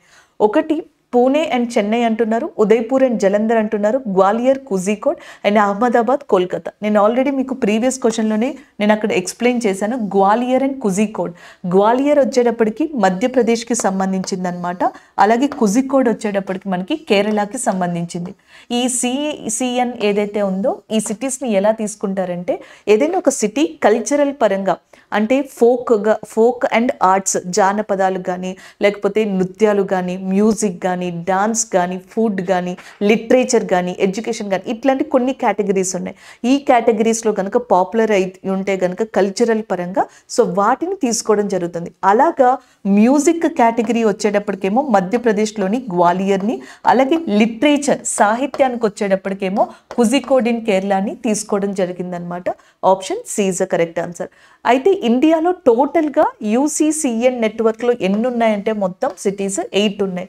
ఈ 8లో ఒకటి వచ్చేటప్పటికి మనకి శ్రీనగర్కి సంబంధించింది అనమాట. శ్రీనగర్ ఇన్ జమ్మూ కాశ్మీర్ ఏంటి అంటే మనకి క్రాఫ్ట్స్ ఫోక్ ఆర్ట్ వర్క్ అని అంటున్నాం కదా, దానికి సంబంధించి తీసుకున్నారు. సేమ్ ఇలాగే జైపూర్, రాజస్థాన్లోని జైపూర్ని కూడా సేమ్ కేటగిరీలో తీసుకోవడం జరిగింది. నెక్స్ట్ వచ్చేటప్పటికి మనకి Varanasi. So Varanasi Shanghai cooperation organisation యొక్క కల్చరల్ సిటీ కూడా అనమాట. వారణాసినే కాశీ అని కూడా పిలవచ్చు, ఉత్తరప్రదేశ్లో ఉంది. ఇది మ్యూజిక్ కేటగిరీలో తీసుకోవడం జరిగింది అనమాట దీనిని. అలాగే నెక్స్ట్ ఇక్కడ 3 అయిపోయినాయి కదా, ఇంకో 4th గ్వాలియర్ మధ్యప్రదేశ్లో, దీన్ని కూడా మ్యూజిక్కి సంబంధించి తీసుకున్నారు. నెక్స్ట్ ఇంకొకటి వచ్చేటప్పటికి మనకి ముంబై, దీనిని ఫిలిం కేటగిరీలో తీసుకోవడం జరిగిందనమాట. నెక్స్ట్ వచ్చేటప్పటికి హైదరాబాద్, దీని ఫుడ్ కేటగిరీ, అయితే ఇక్కడ గ్యాస్ట్రానమీగా దీన్ని పిలవడం జరుగుతుందన్నమాట ఈ కేటగిరీని. అండ్ నెక్స్ట్ వచ్చేటప్పటికి చెన్నైగా చెప్తాము. ఈ చెన్నై వచ్చేటప్పటికి మనకి మ్యూజిక్ కేటగిరీలో తీసుకోవడం జరిగింది. ఇంకా టోటల్గా మనకి 7 అయిపోయినాయి. 8 వచ్చేటప్పటికి కేరళ, కుజికోడ్, లిటరేచర్గా తీసుకున్నాం. టోటల్గా 8 ఇక్కడ తీసుకోవడం జరిగింది. ఈ 8 నగరాలు కూడా యునెస్కో యొక్క క్రియేటివ్ సిటీస్ నెట్వర్క్లో భాగంగా ఉన్నాయని చెప్పొచ్చు. Option C is the correct answer. So next one చూడండి, ఇస్రో చైర్మన్ శ్రీధర్ పానికర్ సోమనాథన్ ఏ భాషలో ఆత్మకథని రాశారు అని అడుగుతున్నారు. ISRO chairman Sreedhar Panicker Somanathan and penned autobiography in which language? So answer వచ్చేటప్పటికి Malayalam. Option D is the correct answer. Even Sreedharan గారు మలయాళి, ఆయన పుట్టింది అండ్ పెరిగింది కూడా కేరళలో అనమాట. సో ఆయన బేసిక్గా మలయాళి. ఆయన ఆటోబయోగ్రఫీని కూడా మలయాళంలో రాశారనమాట. ఆ ఆటోబయోగ్రఫీ పేరు వచ్చేటప్పటికి Lions that drank moons light. ఇది ఆయన రాసిన ఆటోబయోగ్రఫీ యొక్క పేరు అనమాట. ఇట్లా వస్తుంది మీనింగ్. బట్ ఒరిజినల్గా దాని పేరు వచ్చేటప్పటికి మనకి నిలావు అని చెప్పేసి ఉంటుంది అనమాట. నిలావు కుడిచ్ సింహంగల్. నిలావు కుడిచ్ సింహంగల్ అనేది ఆ ఆటోబయోగ్రఫీ యొక్క పేరు. మలయాళంలో ఉంది. So Lions that drank moons light అనే మీనింగ్గా ఈ ఆత్మకథ అనేది వస్తుందంట. ఇది మలయాళంలో రాయడం జరిగింది ఇస్రో యొక్క చైర్మన్ సోమనాథన్ గారు. అయితే ఈ విషయం అనేది మనకి చాలా పాపులర్ అయిందండి. ఎందుకంటే ఒకటి ఆటోబయోగ్రఫీ అనే దానివల్ల సహజంగానే పాపులర్ అవుతుంది. రెండోది అంతకు ముందర ఇస్రో చైర్మన్గా వర్క్ చేసిన కె శివన్ గారు ఉన్నారు చూసారా, ఈయనకి సంబంధించి కొన్ని కాంట్రవర్షియల్ స్టేట్మెంట్స్ కావచ్చు, కాంట్రవర్షియల్ లైన్స్ కావచ్చు ఆ ఆటోబయోగ్రఫీలో ఉన్నట్టుగా మనకి రావడం జరిగింది న్యూస్. సో దాంతో ఇది కొంచెం మనకి కాంట్రవర్షియల్ అయింది. అక్కడ మనకి ఆప్షన్ డి అనేది కరెక్ట్ ఆన్సర్ అవుతుంది. ఇస్రో స్థాపించింది ఎప్పుడు అంటే August 15 అనమాట. 1969 స్థాపించారు. అండ్ ఇది స్థాపించడానికి మెయిన్ కారణం విక్రమ్ సారాభాయ్ గారు. ఆయన్ని ఫాదర్ ఆఫ్ ఇండియన్ స్పేస్ ప్రోగ్రామ్గా పిలుస్తారు. అయితే ఈ సంవత్సరం ఇండియన్ గవర్నమెంట్ ఏం చేసిందంటే August 23 ఉంది చూసారా, దీనిని నేషనల్ స్పేస్ డే కింద రికగ్నైజ్ చేసింది. అంటే ప్రతి సంవత్సరం కూడా August 23 అనే దాన్ని నేషనల్ స్పేస్ డే కింద మనకి పరిగణిస్తారు. ఎందుకంటే ఇదే రోజు చంద్రయాన్ 3 అనేది సక్సెస్ఫుల్గా మూన్ యొక్క సౌత్ పోల్ మీద ల్యాండ్ అవ్వడం జరిగిందనమాట. అలా ల్యాండ్ అయిన 4th కంట్రీగా కూడా ఇండియాని చెప్పడం జరుగుతుంది. ఆ ఈవెంట్ని మార్క్ చేసుకుంటూ August 23 అనే దాన్ని ఇండియన్ గవర్నమెంట్ నేషనల్ స్పేస్ డేగా మనకి పరిగణించింది. అలాగే ఇస్రో యొక్క ప్రీవియస్ చైర్మన్గా కె శివన్ గారు ఉన్నారు చూసారా, ఆయన మీద ఇప్పుడు ప్రజెంట్ కాంట్రవర్షియల్ వచ్చింది. ఏ బుక్ అని అడిగితే మాత్రం కనుక నీలావు కుడియచ్చ సింహంగల్ లేదా లయన్స్ ద డ్రాంక్ మూన్స్ లైట్గా చెప్తాం. ఇది మలయాళంలో ఉందన్నమాట. ఈ మలయాళంలో ఉన్న ఆటోబయోగ్రఫీని రాసింది ఇస్రో యొక్క ప్రజెంట్ చైర్మన్ అయిన సోమనాథన్ గారుగా చెప్పొచ్చు. సో నెక్స్ట్ దక్షిణాసియాలో మొదటి aircraft recovery training school ఏ విమానాశ్రయంలో ప్రారంభించబడింది అని చెప్పేసి అడుగుతున్నారు. So south Asia's first aircraft recovery training school open at which airport అని చెప్పేసి ఆప్షన్స్లో Delhi, Kochi, Chennai and Bengaluru. Answer option D is the correct answer. Bengaluru విమానాశ్రయంగా చెప్పొచ్చు అనమాట. సో మనకి కర్ణాటకలోని కెంపగౌడ్ ఇంటర్నేషనల్ ఎయిర్పోర్ట్ ఉంది చూసారా, కర్ణాటకలో ఉన్న కెంపగౌడ్ ఇంటర్నేషనల్ ఎయిర్పోర్ట్కి దగ్గరలోనే మనకి ఈ ఏషియాలోనే సౌత్ ఏషియాలోనే ఫస్ట్ టైం ఈ ఏమంటారు ఎయిర్ క్రాఫ్ట్ రికవరీ ట్రైనింగ్ స్కూల్ని బెంగళూరు దగ్గర స్టార్ట్ చేయడం జరిగింది. Option D is the correct answer. అలాగే ఇంటర్నేషనల్ సివిల్ ఏవియేషన్ సంస్థ హెడ్ క్వార్టర్స్ ఎక్కడ ఉందంటే మాంట్రియల్లో ఉంది. So international civil aviation headquarters which is located in Montreal area. ఇలాంటి జీకే పాయింట్స్ని కూడా ఇలాంటి వాటిలో యాడ్ చేసుకుంటూ వెళ్ళారనుకోండి, మీరు సెపరేట్గా చదవాల్సిన అవసరం ఉండదన్నమాట. This is all about this question. Option D is the correct answer. Next one చూద్దాం. సో నెక్స్ట్ క్వశ్చన్ చూడొచ్చు. ఏ రాష్ట్ర మంత్రివర్గం ఆడపిల్లల సంక్షేమం కోసం డియర్ డాటర్ స్కీమ్ని ఆమోదించింది? So which state cabinet approved dear daughter scheme for welfare of a girl child అని చెప్పేసి అంటున్నారు. సో మనకి ఇంటర్నేషనల్ గర్ల్ చైల్డ్ డే ఎప్పుడు? October 11. అందుకేనండి కరెంట్ అఫైర్స్ ఒకదాంతో ఒకటి లింక్ ఉంటే మనం ఇలా నేర్చుకుంటే ఈజీ అయిపోతాయి. October 11 international girl child day, October 15 international rural women day. So మనకి ఈ నెలలోనే కదా ఇంటర్నేషనల్ గర్ల్ చైల్డ్ ఉంది. సో కాబట్టి మోస్ట్లీ ఇండియాలో చాలా చోట్ల ఈ ఆడపిల్లలకి గర్ల్ చైల్డ్స్కి సంబంధించిన ఇనిషియేటివ్స్, ప్రోగ్రామ్స్, స్కీమ్స్ వస్తాయి. దాంట్లో భాగంగానే ఈ మహారాష్ట్ర స్టేట్లో మనకి ఏదైతే డియర్ డాటర్ స్కీమ్ అనేది ఉందో దాన్ని స్టార్ట్ చేయడం జరిగిందనమాట. ఈ డియర్ డాటర్ స్కీమ్లో ఏమవుతుందంటే ఒకవేళ ఒక పేరెంట్స్కి ఆడపిల్ల కనుక పుట్టిన తర్వాత ఆ ఆడపిల్లకి 5,000 రూపీస్ని ఇవ్వడం జరుగుతుంది పుడితే ఆ పేరెంట్స్కి. దాని తర్వాత ఆమె ఫస్ట్ స్టాండర్డ్లో జాయిన్ అయిన తర్వాత స్కూల్లో 6,000 రూపీస్ వరకు ఇస్తారనమాట. దాని తర్వాత ఆమె 6th స్టాండర్డ్కి వచ్చిన తర్వాత 6th స్టాండర్డ్కి వచ్చిన తర్వాత 7,000ని ఇవ్వడం జరుగుతుంది. నెక్స్ట్ 11th స్టాండర్డ్కి వెళ్తుంది కదా, సో అప్పుడు ఆమెకి 8,000ని ఇవ్వడం జరుగుతుంది అనమాట. సో దాని తర్వాత ఆమెకి 18 years కంప్లీట్ అయిపోయిన తర్వాత 75,000ని ఇవ్వడం జరుగుతుంది. ఇలాగా ఓవరాల్గా జనరల్గా చూసుకున్నట్టయితే 1.01 lakh రూపీస్ని ఒక ఆడపిల్లకి ఈ డియర్ డాటర్ స్కీమ్ ద్వారా మహారాష్ట్ర ప్రభుత్వం దశల వారీగా అందజేస్తుంది. కొంచెం సిమిలర్గా మనకి ఏ పథకంలా అనిపిస్తుంది అంటే బేటీ బచావో బేటీ పడావో అనే స్కీమ్ ఉంది చూసారా, హర్యానాలో మొట్టమొదటిగా స్టార్ట్ అయింది. So national girl child day సందర్భంగానే అది కూడా స్టార్ట్ అయింది మనకి, ఏది బేటీ బచావో బేటీ పడావో అనే కార్యక్రమం 2015లో. సో సేమ్ అలాంటి ఇంచుమించు సిమిలారిటీ స్కీమే, కాకపోతే ఇక్కడ కొన్ని డివిజన్స్ ఉన్నాయన్నమాట డియర్ డాటర్ స్కీమ్కి సంబంధించి. మహారాష్ట్ర యొక్క గవర్నర్గా ప్రజెంట్ మనకి రమేష్ బయాస్ గారు ఉన్నారు. అలాగే మహారాష్ట్ర యొక్క చీఫ్ మినిస్టర్గా ఏక్నాథ్ షిండే గారు ఉన్నారనమాట. అలాగే ఏక్నాథ్ షిండే గారు రీసెంట్గా ముంబైలోని వాకండే స్టేడియంలో సచిన్ టెండూల్కర్ గారి యొక్క విగ్రహాన్ని కూడా ఆవిష్కరించడం జరిగింది. Sachin Tendulkar sir recent statue recently inaugurated in వాకాండే స్టేడియం ఆఫ్ ముంబై ఇన్ మహారాష్ట్రగా చెప్పొచ్చు. ఓవరాల్గా అది ఆప్షన్ సి అనేది ఇక్కడ మనం కరెక్ట్ ఆన్సర్గా తీసుకోవచ్చు. అలాగే ఇక్కడ గుజరాత్ ఉంది చూసారా, గుజరాత్లో ఇంపార్టెంట్గా చాలా టెంపుల్స్ ఉన్నాయన్నమాట. అందులో వన్ ఆఫ్ ద ఇంపార్టెంట్ టెంపుల్గా మనం దేని చెప్పచ్చు అంటే సోమనాథ టెంపుల్ని చెప్పచ్చు, సోమనాథేశ్వర టెంపుల్. ఈ సోమనాథేశ్వర టెంపుల్కి ట్రస్ట్ చైర్మన్గా తిరిగి మళ్ళీ 5 సంవత్సరాల పదవీ కాలానికి గాను ప్రైమ్ మినిస్టర్ నరేంద్ర మోడీ గారు ఎంపిక కావడం జరిగిందనమాట. సో దానికి సంబంధించి రీసెంట్గా ఒక కరెంట్ అఫైర్ అప్డేట్ వచ్చింది. భారతదేశంలోని 12 జ్యోతిర్లింగాల్లో ఒక జ్యోతిర్లింగంగా సోమనాథేశ్వర స్వామి టెంపుల్ని చెప్పడం జరుగుతుంది. సో మహమ్మద్ గజనీ కావచ్చు, అల్లావుద్దీన్ ఖిల్జీ కమాండర్స్ కావచ్చు, ఔరంగజేబ్ లాంటి వాళ్ళు చాలా మంది అటాక్ చేసిన ప్లేస్గా దీన్ని చెప్తున్నారు. చాలా మంది రినౌట్ చేసిన తర్వాత మన first president of India Babu Rajendra Prasad గారు దీన్ని విజిట్ చేశారు. సో అది పాపులారిటీ ఉన్న సోమనాథేశ్వర టెంపుల్. దీనికి ప్రైమ్ మినిస్టర్ గారు నరేంద్ర మోడీ గారు ట్రస్ట్ చైర్మన్ గా రీసెంట్ గా ఎంపిక కావడం జరిగింది. ఇటీవల క్యాస్ట్ సెన్సస్ ని తీసుకొచ్చిన స్టేట్ ఏది అని అడిగితే that is nothing but Bihar. దీనివల్ల చాలా ఇష్యూస్ వచ్చాయండి. క్యాస్ట్ సెన్సస్ మీద మనకి కరెంట్ అఫైర్స్ లో చాలా టాపిక్స్ డిస్కస్ అయ్యాయి. సో సింపుల్ గా క్యాస్ట్ సెన్సస్ ఈ సంవత్సరం తీసుకొచ్చింది ఎవరు అంటే బీహార్. అండ్ గుజరాత్ వచ్చేటప్పటికి సోమనాథేశ్వర టెంపుల్. అండ్ మహారాష్ట్ర మీకు ఆల్రెడీ తెలుసు కాబట్టి ఇది గుర్తు పెట్టుకోవచ్చు. అండ్ గ్వాలియర్ మ్యూజిక్ కేటగిరీలో యునైటెడ్ నేషన్ కి సంబంధించిన క్రియేటివ్ సిటీస్ నెట్వర్క్ దాంట్లో స్థానాన్ని సంపాదించుకుంది, ఇండియాకి సంబంధించిందిగా ఇక్కడ తీసుకోవచ్చు.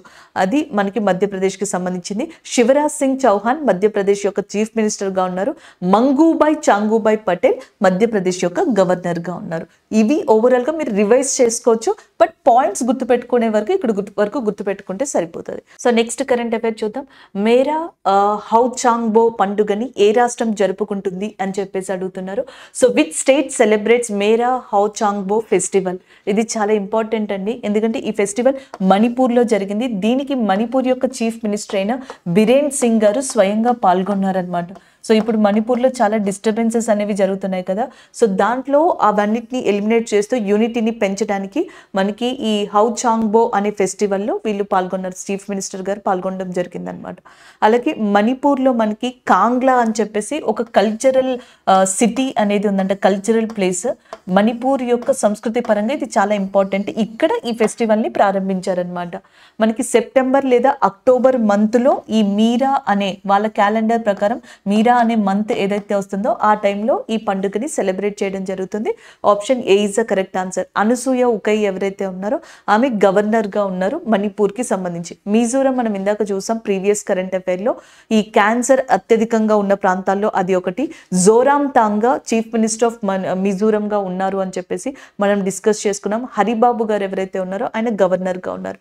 అండ్ మేఘాలయకి వచ్చేటప్పటికి సికే సాంగ్మా అనే పర్సన్ మనకి ప్రెసెంట్ చీఫ్ మినిస్టర్ ఆఫ్ మేఘాలయగా ఉన్నారు. ఇక అరుణాచల్ ప్రదేశ్ విషయానికి వస్తే పేమ్ కందు అనే పర్సన్ మనకి చీఫ్ మినిస్టర్ గా ఉండడం జరిగింది.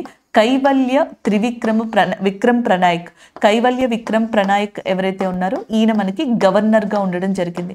అండ్ రీసెంట్ గా మనకి అరుణాచల్ ప్రదేశ్ లో ఒక మ్యారథాన్ ని కూడా కండక్ట్ చేయడం జరిగింది. దాన్ని తవాంగ్ మ్యారథాన్ గా చెప్పడం జరిగింది. తవాంగ్ మ్యారథాన్. ఇండియన్ ఆర్మీకి సంబంధించిన అర్జున్ అనే పర్సన్ ఈ తవాంగ్ మ్యారథాన్ లో మనకి విన్ అవ్వడం జరిగింది, విన్నర్ గా ఉండడం జరిగింది. This is all about Arunachal Pradesh information. And Meghalaya, Mizoram and Manipur గా చెప్పొచ్చు. ఈ పండుగ వీటిలోని డైరెక్ట్గా గుర్తుపెట్టుకోండి, మేరా హౌ చాంగ్బా పండుగ అనేది ఎక్కడ జరిగింది అంటే మణిపూర్లో. కొన్నిసార్లు డిఫరెంట్గా కూడా అడుగుతారు, మణిపూర్లో ఎగ్జాక్ట్గా ఎక్కడ అని చెప్పేసి, కాంగ్లా దగ్గర. ఇది వాళ్ళ యొక్క కల్చరల్ పరంగా వస్తున్న పండుగ అనమాట. అందరినీ కలుపుకునే పండుగ అంటారంట జనరల్గా మనకి. ఇది ఆ మీనింగ్తో ఈ పండుగను అక్కడ సెలబ్రేట్ చేసుకోవడం జరుగుతుంది. మీకు ఆల్రెడీ తెలుసు హార్నోబిల్ ఫెస్టివల్ అని చెప్పేసి అంటాం. హార్నోబిల్ ఫెస్టివల్ నార్త్ ఈస్ట్ ఇండియాలో ఏ స్టేట్లో ఫేమస్ అంటే నాగాలాండ్లో హార్నోబిల్ ఫెస్టివల్ అనేది ఫేమస్ అనమాట. అలాగే బిహూ ఫెస్టివల్ అనేది ఎక్కడ ఫేమస్ అంటే అస్సాంలోనేమో బిహూ ఫెస్టివల్ గా చెప్పడం జరుగుతుంది. నాగాలాండ్లోకి వచ్చేటప్పటికేమో హార్నబిల్ ఫెస్టివల్ గా చెప్పడం జరుగుతుంది. ఈ రెండు చాలా ఫేమస్ నార్త్ ఈస్ట్ ఇండియాలో. దాని తర్వాత నెక్స్ట్ రీసెంట్ గా హౌ చాంగ్బో పండుగ, అది మణిపూర్లో అనమాట. సో నెక్స్ట్ వన్ చూడండి, ప్రపంచంలోని మొట్టమొదటి ఆర్టిఫిషియల్ ఇంటెలిజెన్స్ సేఫ్టీ సమిట్ ని ఏ దేశంలో నిర్వహించారు అని చెప్పేసి అడుగుతున్నారు. So in which country was the world's first artificial intelligence safety summit organized? ఇందాకే మనం డిస్కస్ చేసుకున్నాం, United Kingdom, UK. Option D is the correct answer. యూకేలోని ఇంగ్లాండ్లో మనకి బ్లెచ్లీ అని చెప్పేసి ఒక ప్రదేశం ఉందన్నమాట. సో ఈ బ్లెచ్లీ అనే ప్రదేశంలో ఇది మనకి కన్క్లూడ్ చేశారు. అండ్ ఇక్కడ బ్లెచ్లీ డిక్లరేషన్ అనేది కూడా జరిగింది. ఆర్టిఫిషియల్ ఇంటెలిజెన్సీకి సంబంధించి ప్రపంచంలోని దేశాలన్నీ కూడా ఒక సెర్టైన్ రూల్స్ ని పెట్టుకుని పరిపాలించుకోవాలి అని, దాన్ని మానిటర్ చేసుకోవాలి అని చెప్పేసి బ్లెచ్లీ డిక్లరేషన్ అనే దాన్ని తీసుకొస్తే 28 కంట్రీస్ దాన్ని డిక్లేర్ చేసాయి. సో సైన్ చేసాయి. అందులో వన్ ఆఫ్ ద కంట్రీగా ఇండియా కూడా ఉందన్నమాట. అంతేకాకుండా మనకి కోలిన్స్ అని చెప్పేసి ఒకటి ఉంది. Collins dictionary of the year అంటే కోలిన్స్ డిక్షనరీకి సంబంధించి వర్డ్ ఆఫ్ ద ఇయర్ 2023కి సంబంధించిన వర్డ్ ఆఫ్ ద ఇయర్ గా ఏ వర్డ్ ని తీసుకున్నారంటే artificial intelligence. So artificial intelligence అనే దాన్ని కోలిన్స్ కి సంబంధించి and word of the year గా తీసుకోవడం జరిగింది. ఇదే ఆర్టిఫిషియల్ ఇంటెలిజెన్సీకి సంబంధించిన ఫస్ట్ సేఫ్టీ సమిట్ అనేది యూకేలోని ఇంగ్లాండ్లో బ్లెచ్లీలో జరిగింది. ఇది సెకండ్ వరల్డ్ వార్, రెండవ ప్రపంచ యుద్ధం టైంలో చాలా ప్రాముఖ్యత కలిగిన ప్రదేశంగా కూడా దీన్ని చెప్తున్నారనమాట. సో ఆప్షన్ బి అనేది ఇక్కడ తీసుకోవచ్చు. దీని తర్వాత ఇంకా ప్రతి సంవత్సరం కూడా పర్ఫెక్ట్ గా మనకి ఆర్టిఫిషియల్ ఇంటెలిజెన్సీకి సంబంధించిన సమిట్స్ జరుగుతాయంట. నెక్స్ట్ సమిట్ సౌత్ కొరియాలో జరగనున్నట్టుగా మనకి న్యూస్ రావడం జరిగింది. బట్ కన్ఫర్మేషన్ గా అయితే ఇంకా మనకి చెప్పలేదు. నెక్స్ట్ క్వశ్చన్ చూద్దాం. క్రింది వాటిలో 2023లో బంగ్లాదేశ్ తర్వాత శోషరస ఫైలేరియస్ ను తొలగించిన రెండవ దేశం ఏది అని అడుగుతున్నారు. So which of the following has become the second country in 2023 after Bangladesh to eliminate lymphatic filariasis అని చెప్పేసి ఉంది. ఆప్షన్స్లో భారతదేశం, Cambodia, Vietnam and Laos. So answer వచ్చేటప్పటికి Laos is the correct answer. Option A is the correct one. So జనరల్గా మనకి ఎలిఫాంటైజెస్ అని కూడా దీన్ని పిలవడం జరుగుతుంది. తెలుగులో దీన్ని బోధకాలు అని చెప్పేసి పిలుస్తారనమాట. సో దానిని మనకి ఇక్కడ ఏమని చెప్పేసి పిలుస్తున్నారు అంటే లింఫటిక్ ఫిలరైజెస్ అని చెప్పి పిలవడం జరుగుతుంది. ఇది ఎక్కువగా మస్కిటోస్, దోమల వల్ల జనరల్గా వస్తూ ఉంటుందంట. సో దీన్ని పూర్తిగా ఎలిమినేట్ చేసిన కంట్రీ మనకి జనరల్గా చెప్పాలి అంటే బంగ్లాదేశ్. అండ్ సెకండ్ కంట్రీ వచ్చేటప్పటికంటే 2023లో బంగ్లాదేశ్ కంప్లీట్ ఎలిమినేట్ చేసింది. నెక్స్ట్ మనకి లావోస్ దీన్ని కంప్లీట్గా ఎలిమినేట్ చేసినట్టుగా వరల్డ్ హెల్త్ ఆర్గనైజేషన్, ప్రపంచ ఆరోగ్య సంస్థ సర్టిఫికేషన్ని ఇవ్వడం జరిగిందనమాట. ఇండియా విషయానికి వస్తే మన హెల్త్ మినిస్టర్ మన్సుఖ్ మాండవ్య గారు 2027 కల్లా ఇండియాలో బోధకాలు వ్యాధి లేదా ఎలిఫాంటైజస్ లేదా దీనినే మనకి లింఫాటిక్ ఫిలరైజెస్ అని కూడా పిలవచ్చు, ఈ వ్యాధిని తొలగిస్తాము అన్నట్టుగా మన టార్గెట్ 2027కి పెట్టుకోవడం జరిగింది. సో ఇది వీటికి సంబంధించింది. అండ్ ఎలిఫాంటైజెస్కి సంబంధించి స్పెషల్ డే లేదండి. వీటిని ఏమని చెప్పేసి పిలుస్తామంటే నెగ్లెక్టెడ్ ట్రాపికల్ డిసీజెస్ అని చెప్పేసి పిలుస్తాం. అంటే ఈ ట్రాపికల్ ఏరియాస్ ఉంటాయి చూసారా, ఉష్ణమండల ప్రాంతాలు, అక్కడ కొన్ని డిసీజెస్ చాలా రేర్గా వచ్చి ఒకేసారి స్ప్రెడ్ అయిపోతూ ఉంటాయి. సో వాటిని సరిగ్గా పట్టించుకోకపోవడం వల్ల ఇలాంటివి జరుగుతాయి. నెగ్లెక్టెడ్ ట్రాపికల్ డిసీజ్ అంటాం. ఈ ఎన్టీడీకి సంబంధించి ఒక డేని సెలబ్రేట్ చేసుకుంటారు ప్రపంచంలో. ఆ డే ఎప్పుడు అంటే జాన్ 30th అనమాట. Every year Jan 30th neglected tropical disease డేని సెలబ్రేట్ చేసుకుంటారు. ఈ నెగ్లెక్టెడ్ ట్రాపికల్ డిసీజ్లో వన్ ఆఫ్ ద వ్యాధిగా మనకి ఈ బోధకాలను చెప్పడం జరుగుతుంది. దాన్ని తొలగించిన రెండవ దేశం కంప్లీట్గా ఏదంటే Laos. First country that is nothing but Bangladesh. So next question చూద్దాం. క్రింది వాటిలో హెపటైటిస్ సి నిర్మూలనపై WHO యొక్క గోల్డ్ టైర్ హోదాని సాధించిన మొట్టమొదటి దేశం ఏది? Which of the following has become the first country to achieve the World Health Organization's gold tier status on the hepatitis C elimination అని చెప్పేసి అడుగుతున్నారు. India, Nigeria, Egypt and United States. Answer వచ్చేటప్పటికి Egypt is a correct answer. Option B is a correct one. Egypt యొక్క president ఎవరైతే ఉన్నారో Abdul Fattah al Sisi అనే person, ఈయనే ఈ సంవత్సరం మనకి రిపబ్లిక్ డేకి కూడా గెస్ట్గా రావడం జరిగింది. అబ్దుల్ ఫత్ అల్ సిసి అనే పర్సన్, ఈయనకి WHO గోల్డ్ టైర్ హోదాని ఈయన చేతులకి ఇవ్వడం జరిగింది. ఈయన హ్యాండ్స్ మీదుగా ఈజిప్ట్ తరపున అందుకోవడం జరిగింది. ఈజిప్ట్ యొక్క క్యాపిటల్ వచ్చేటప్పటికి కైరోగా ఉంది. ఈ 2 పాయింట్స్ను గుర్తుపెట్టుకోండి. ఈజిప్ట్ క్యాపిటల్ కైరో, ఈజిప్ట్ యొక్క president Abdul al Sisi. So ఈయనకి రీసెంట్గా మనకి వరల్డ్ హెల్త్ ఆర్గనైజేషన్ ఆయన కంట్రీకి గోల్డ్ టైర్ అవార్డ్ని లేదా గోల్డ్ టైర్ స్టాటస్ని ఇవ్వడం జరిగింది. అది కూడా హెపటైటిస్ సికి సంబంధించి. ఇప్పుడు హెపటైటిస్ గురించి చూద్దాం. సో జనరల్గా హెపటైటిస్లో hepatitis A and hepatitis B, hepatitis C అని చెప్పేసి ఉంటాయి. ఈ డిసీజెస్ ఉంటాయి అన్నమాట. హెపటైటిస్ ఏ అనే డిసీజ్ ఎందుకు వస్తుంది అంటే జనరల్గా మనకి ఓరల్ వల్ల వస్తుంది. ఓరల్ రూట్స్ వల్ల, ఫుడ్ కావచ్చు, వాటర్ కావచ్చు, అలాంటి వాటి వల్ల వస్తుంది.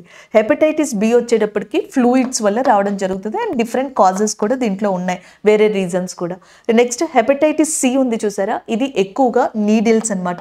ఇంజెక్షన్స్, డ్రగ్స్ అంటే మనకి మెడిసిన్స్ తీసుకునే ఈ నీడిల్స్ ఉంటాయి చూసారా, ఆల్రెడీ ఎఫెక్ట్ అయిన పర్సన్కి యూజ్ చేసిన నీడిల్ ఇంకొక పర్సన్కి యూజ్ చేయడం వల్ల సో హెపటైటిస్ సి అనే వ్యాధి వస్తుంది. మూడింటికి వ్యాక్సినేషన్స్ ఉన్నాయన్నమాట. ఈ 2 మంచిగా క్యూరబుల్. బట్ హెపటైటిస్ సి అనేది కొన్నిసార్లు ఫెయిల్ అవుతూ ఉంటుంది, క్యూర్ చేయలేమన్నమాట కొన్ని కేసెస్లో. అది హెపటైటిస్ సికి సంబంధించి. ఇప్పుడు ఈ ఈజిప్ట్ ఏం చేసింది అంటే హెపటైటిస్ సి వ్యాధిగ్రస్తుల్ని 87% మెంబర్స్ని వాళ్ళ కంట్రీలో రికగ్నైజ్ చేసి దీంట్లో 93%కి ఆల్రెడీ మనకి మెడిసిన్స్ ఇవన్నీ ఇచ్చి క్యూర్ చేయడం కూడా స్టార్ట్ చేసింది. అండ్ ఇంకొకటి 100% మనకి ఈ ఇంజెక్షన్స్ అండ్ బ్లడ్కి సంబంధించిన సేఫ్టీని కూడా చూసుకుంటుంది. ఎందుకంటే హెపటైటిస్ సి ద్వారా ఏంటంటే నీడిల్స్ లేకపోతే ఈ బ్లడ్ ఇంజెక్షన్స్ వల్ల మెయిన్గా ఈ virus hepatitis C virus human బాడీలోకి వెళ్ళిపోయి బ్లడ్ని కంటెమ్ చేసేస్తుంది, బ్లడ్ని స్పాయిల్ చేస్తుంది. దీనివల్ల లివర్ ఎఫెక్ట్ అయ్యి లివర్లో ఇన్ఫ్లమేషన్ అంటే మనకి మంట లాంటిది స్టార్ట్ అవడం, దాని తర్వాత ఆ డిసీజ్ యొక్క లక్షణాలు స్టార్ట్ అయిపోతాయి. ఇండియా లాంటివి చాలా ఎక్కువగా తీవ్రంగా కృషి చేస్తుంటాయి వీటిని ఆపడం కోసం అని చెప్పి.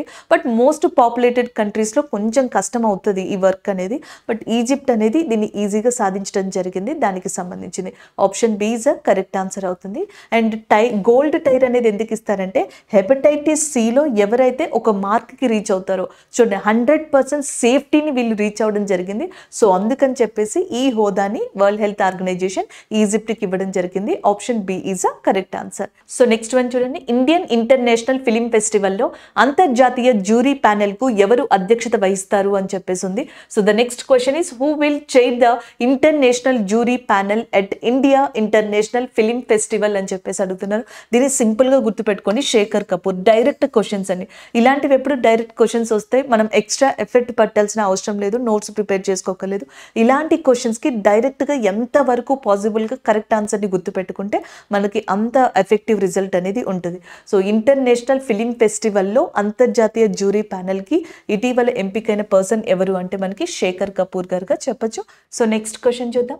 వన్డే క్రికెట్ లో అత్యంత వేగంగా 100 వికెట్స్ ని తీసిన ఫస్ట్ బౌలర్ ఎవరు అని చెప్పేసి అడుగుతున్నారు. So who has been become the fastest bowler to take 100 wickets in the one day international cricket అని చెప్పేసి.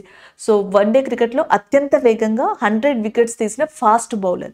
ఆప్షన్స్లో Mitchell Starc and Shaheen Afridi, Jasprit Bumrah and Mustafizur Rahman అని చెప్పేసి ఉన్నాయి. సో ఆన్సర్ వచ్చేటప్పటికి షాహీన్ అఫ్రీది, పాకిస్తాన్కి సంబంధించిన షాహీన్ అఫ్రీది వన్డే క్రికెట్లో అత్యంత వేగంగా 100 వికెట్స్ తీసిన ఫాస్ట్ బౌలర్గా రికార్డ్ని క్రియేట్ చేయడం జరిగింది. ఆప్షన్ బి అనేది మనకి ఇక్కడ కరెక్ట్ ఆన్సర్ అవుతుంది. అండ్ ద నెక్స్ట్ క్వశ్చన్ చూసుకున్నట్టయితే క్రికెట్కి సంబంధించి అండ్ బాస్ బాల్ అనే పదాన్ని ఇటీవల ఏ డిక్షనరీలో చేర్చారు అని చెప్పేసి అడుగుతున్నారు. In which dictionary has the word Bazball related to the cricket been added recently? ఇంగ్లాండ్కి సంబంధించిన ఒక మెన్ క్రికెట్ టీమ్ ఈ ఏమంటారు సిస్టమ్ని అడాప్ట్ చేసుకుందంట. అగ్రెసివ్గా, ఫియర్లెస్గా ఏదైతే మనకి ఈ బాల్తో ఆడే గేమ్ ఉంటుందో, సో ఈ బాల్ని క్రికెట్లో ఆడడం జరుగుతుందో ఈ బాల్తో, సో దాన్ని బేస్బాల్ గేమ్గా చెప్తున్నారు, బేస్బాల్గా చెప్తున్నారు. దీన్ని కొలిన్స్ డిక్షనరీ అనేది తన యొక్క డిక్షనరీలో ఈ వర్డ్ని యాడ్ చేసుకుంది. దీని అర్థం జనరల్గా అగ్రెసివ్ లేదా ఫియర్లెస్ ఇట్లాంటి వాటిగా చెప్తున్నారనమాట జనరల్గా.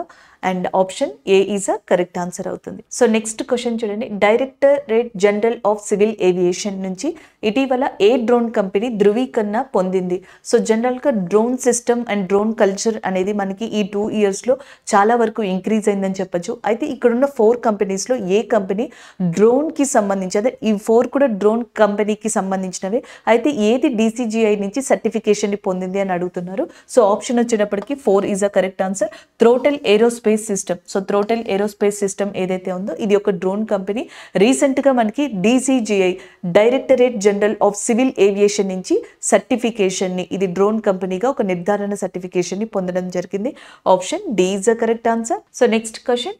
2 దేశాల మధ్య ఇప్పటికే ఉన్న విద్యా సహకారాన్ని బలోపేతం చేయడానికి భారతదేశంలో క్రింది వాటిలో ఏ దేశాలు ఒప్పందంపై సంతకం చేశాయి అని చెప్పేసి అడుగుతున్నాయి. So which of the following countries signed an MOU with India to strengthen that existing educational cooperation between the 2 countries? Options: Bangladesh, France and UAE and Japan. So answer వచ్చేటప్పటికి that is nothing but UAE, Arab ఎమిరేట్స్గా చెప్పొచ్చు.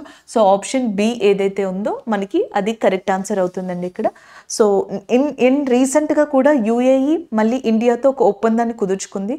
So దాదాపుగా ఇదేంటంటే $50 billion తోటి దేనికి సంబంధించి అంటే non oil ట్రేడ్కి సంబంధించి అండ్ ఇతరితర అంశాలకు సంబంధించి ఒక ఒప్పందాన్ని కూడా రీసెంట్గా కుదుర్చుకోవడం జరిగిందనమాట. అలాగే UAEకి ఇండియాకి మధ్యలో ఉన్న ఎక్సర్సైజ్లో వన్ ఆఫ్ ద ఫేమస్ యుద్ధ విన్యాసంగా జాయెద్ తల్వార్ అనే యుద్ధ విన్యాసాన్ని చెప్పడం జరుగుతుంది. సో జపాన్ యొక్క ప్రైమ్ మినిస్టర్ ఉన్నారు చూసారా, ఆయన పేరు ఫ్యూమియో కిషిదా. ఇందాకలు కూడా నేను రిపీట్ చేశాను. అయితే మార్చ్ మంత్లో ఈ సంవత్సరం ఆయన్ని ఇండియాని విజిట్ చేసినప్పుడు ప్రైమ్ మినిస్టర్ నరేంద్ర మోడీ గారు ఆయనకి శాండిల్ వుడ్ బుద్ధ అనే ఒక స్టాట్యూని గిఫ్ట్గా ఇచ్చారనమాట. దీనికంటే ఒక ప్రత్యేకత ఉందంటే ఈ స్టాట్యూకి. ఈ స్టాట్యూ ఏదైతే ఉందో మనకి శాండిల్వుడ్ బుద్ధ విగ్రహం, ఇది విజ్డమ్ అండ్ కంపాషన్ లాంటి మెయిన్ బిహేవియర్ ఏవైతే ఉంటుందో వాటిని రిప్రజెంట్ చేస్తుందంట. సో ఈ బొమ్మని ఫ్యూమియో కిషిదా గారికి, ఈ స్టాట్యూని ఫ్యూమియో కిషిదా గారికి prime minister of India gift ఇవ్వడం జరిగిందనమాట ఆయన ఇండియాని విజిట్ చేసినప్పుడు.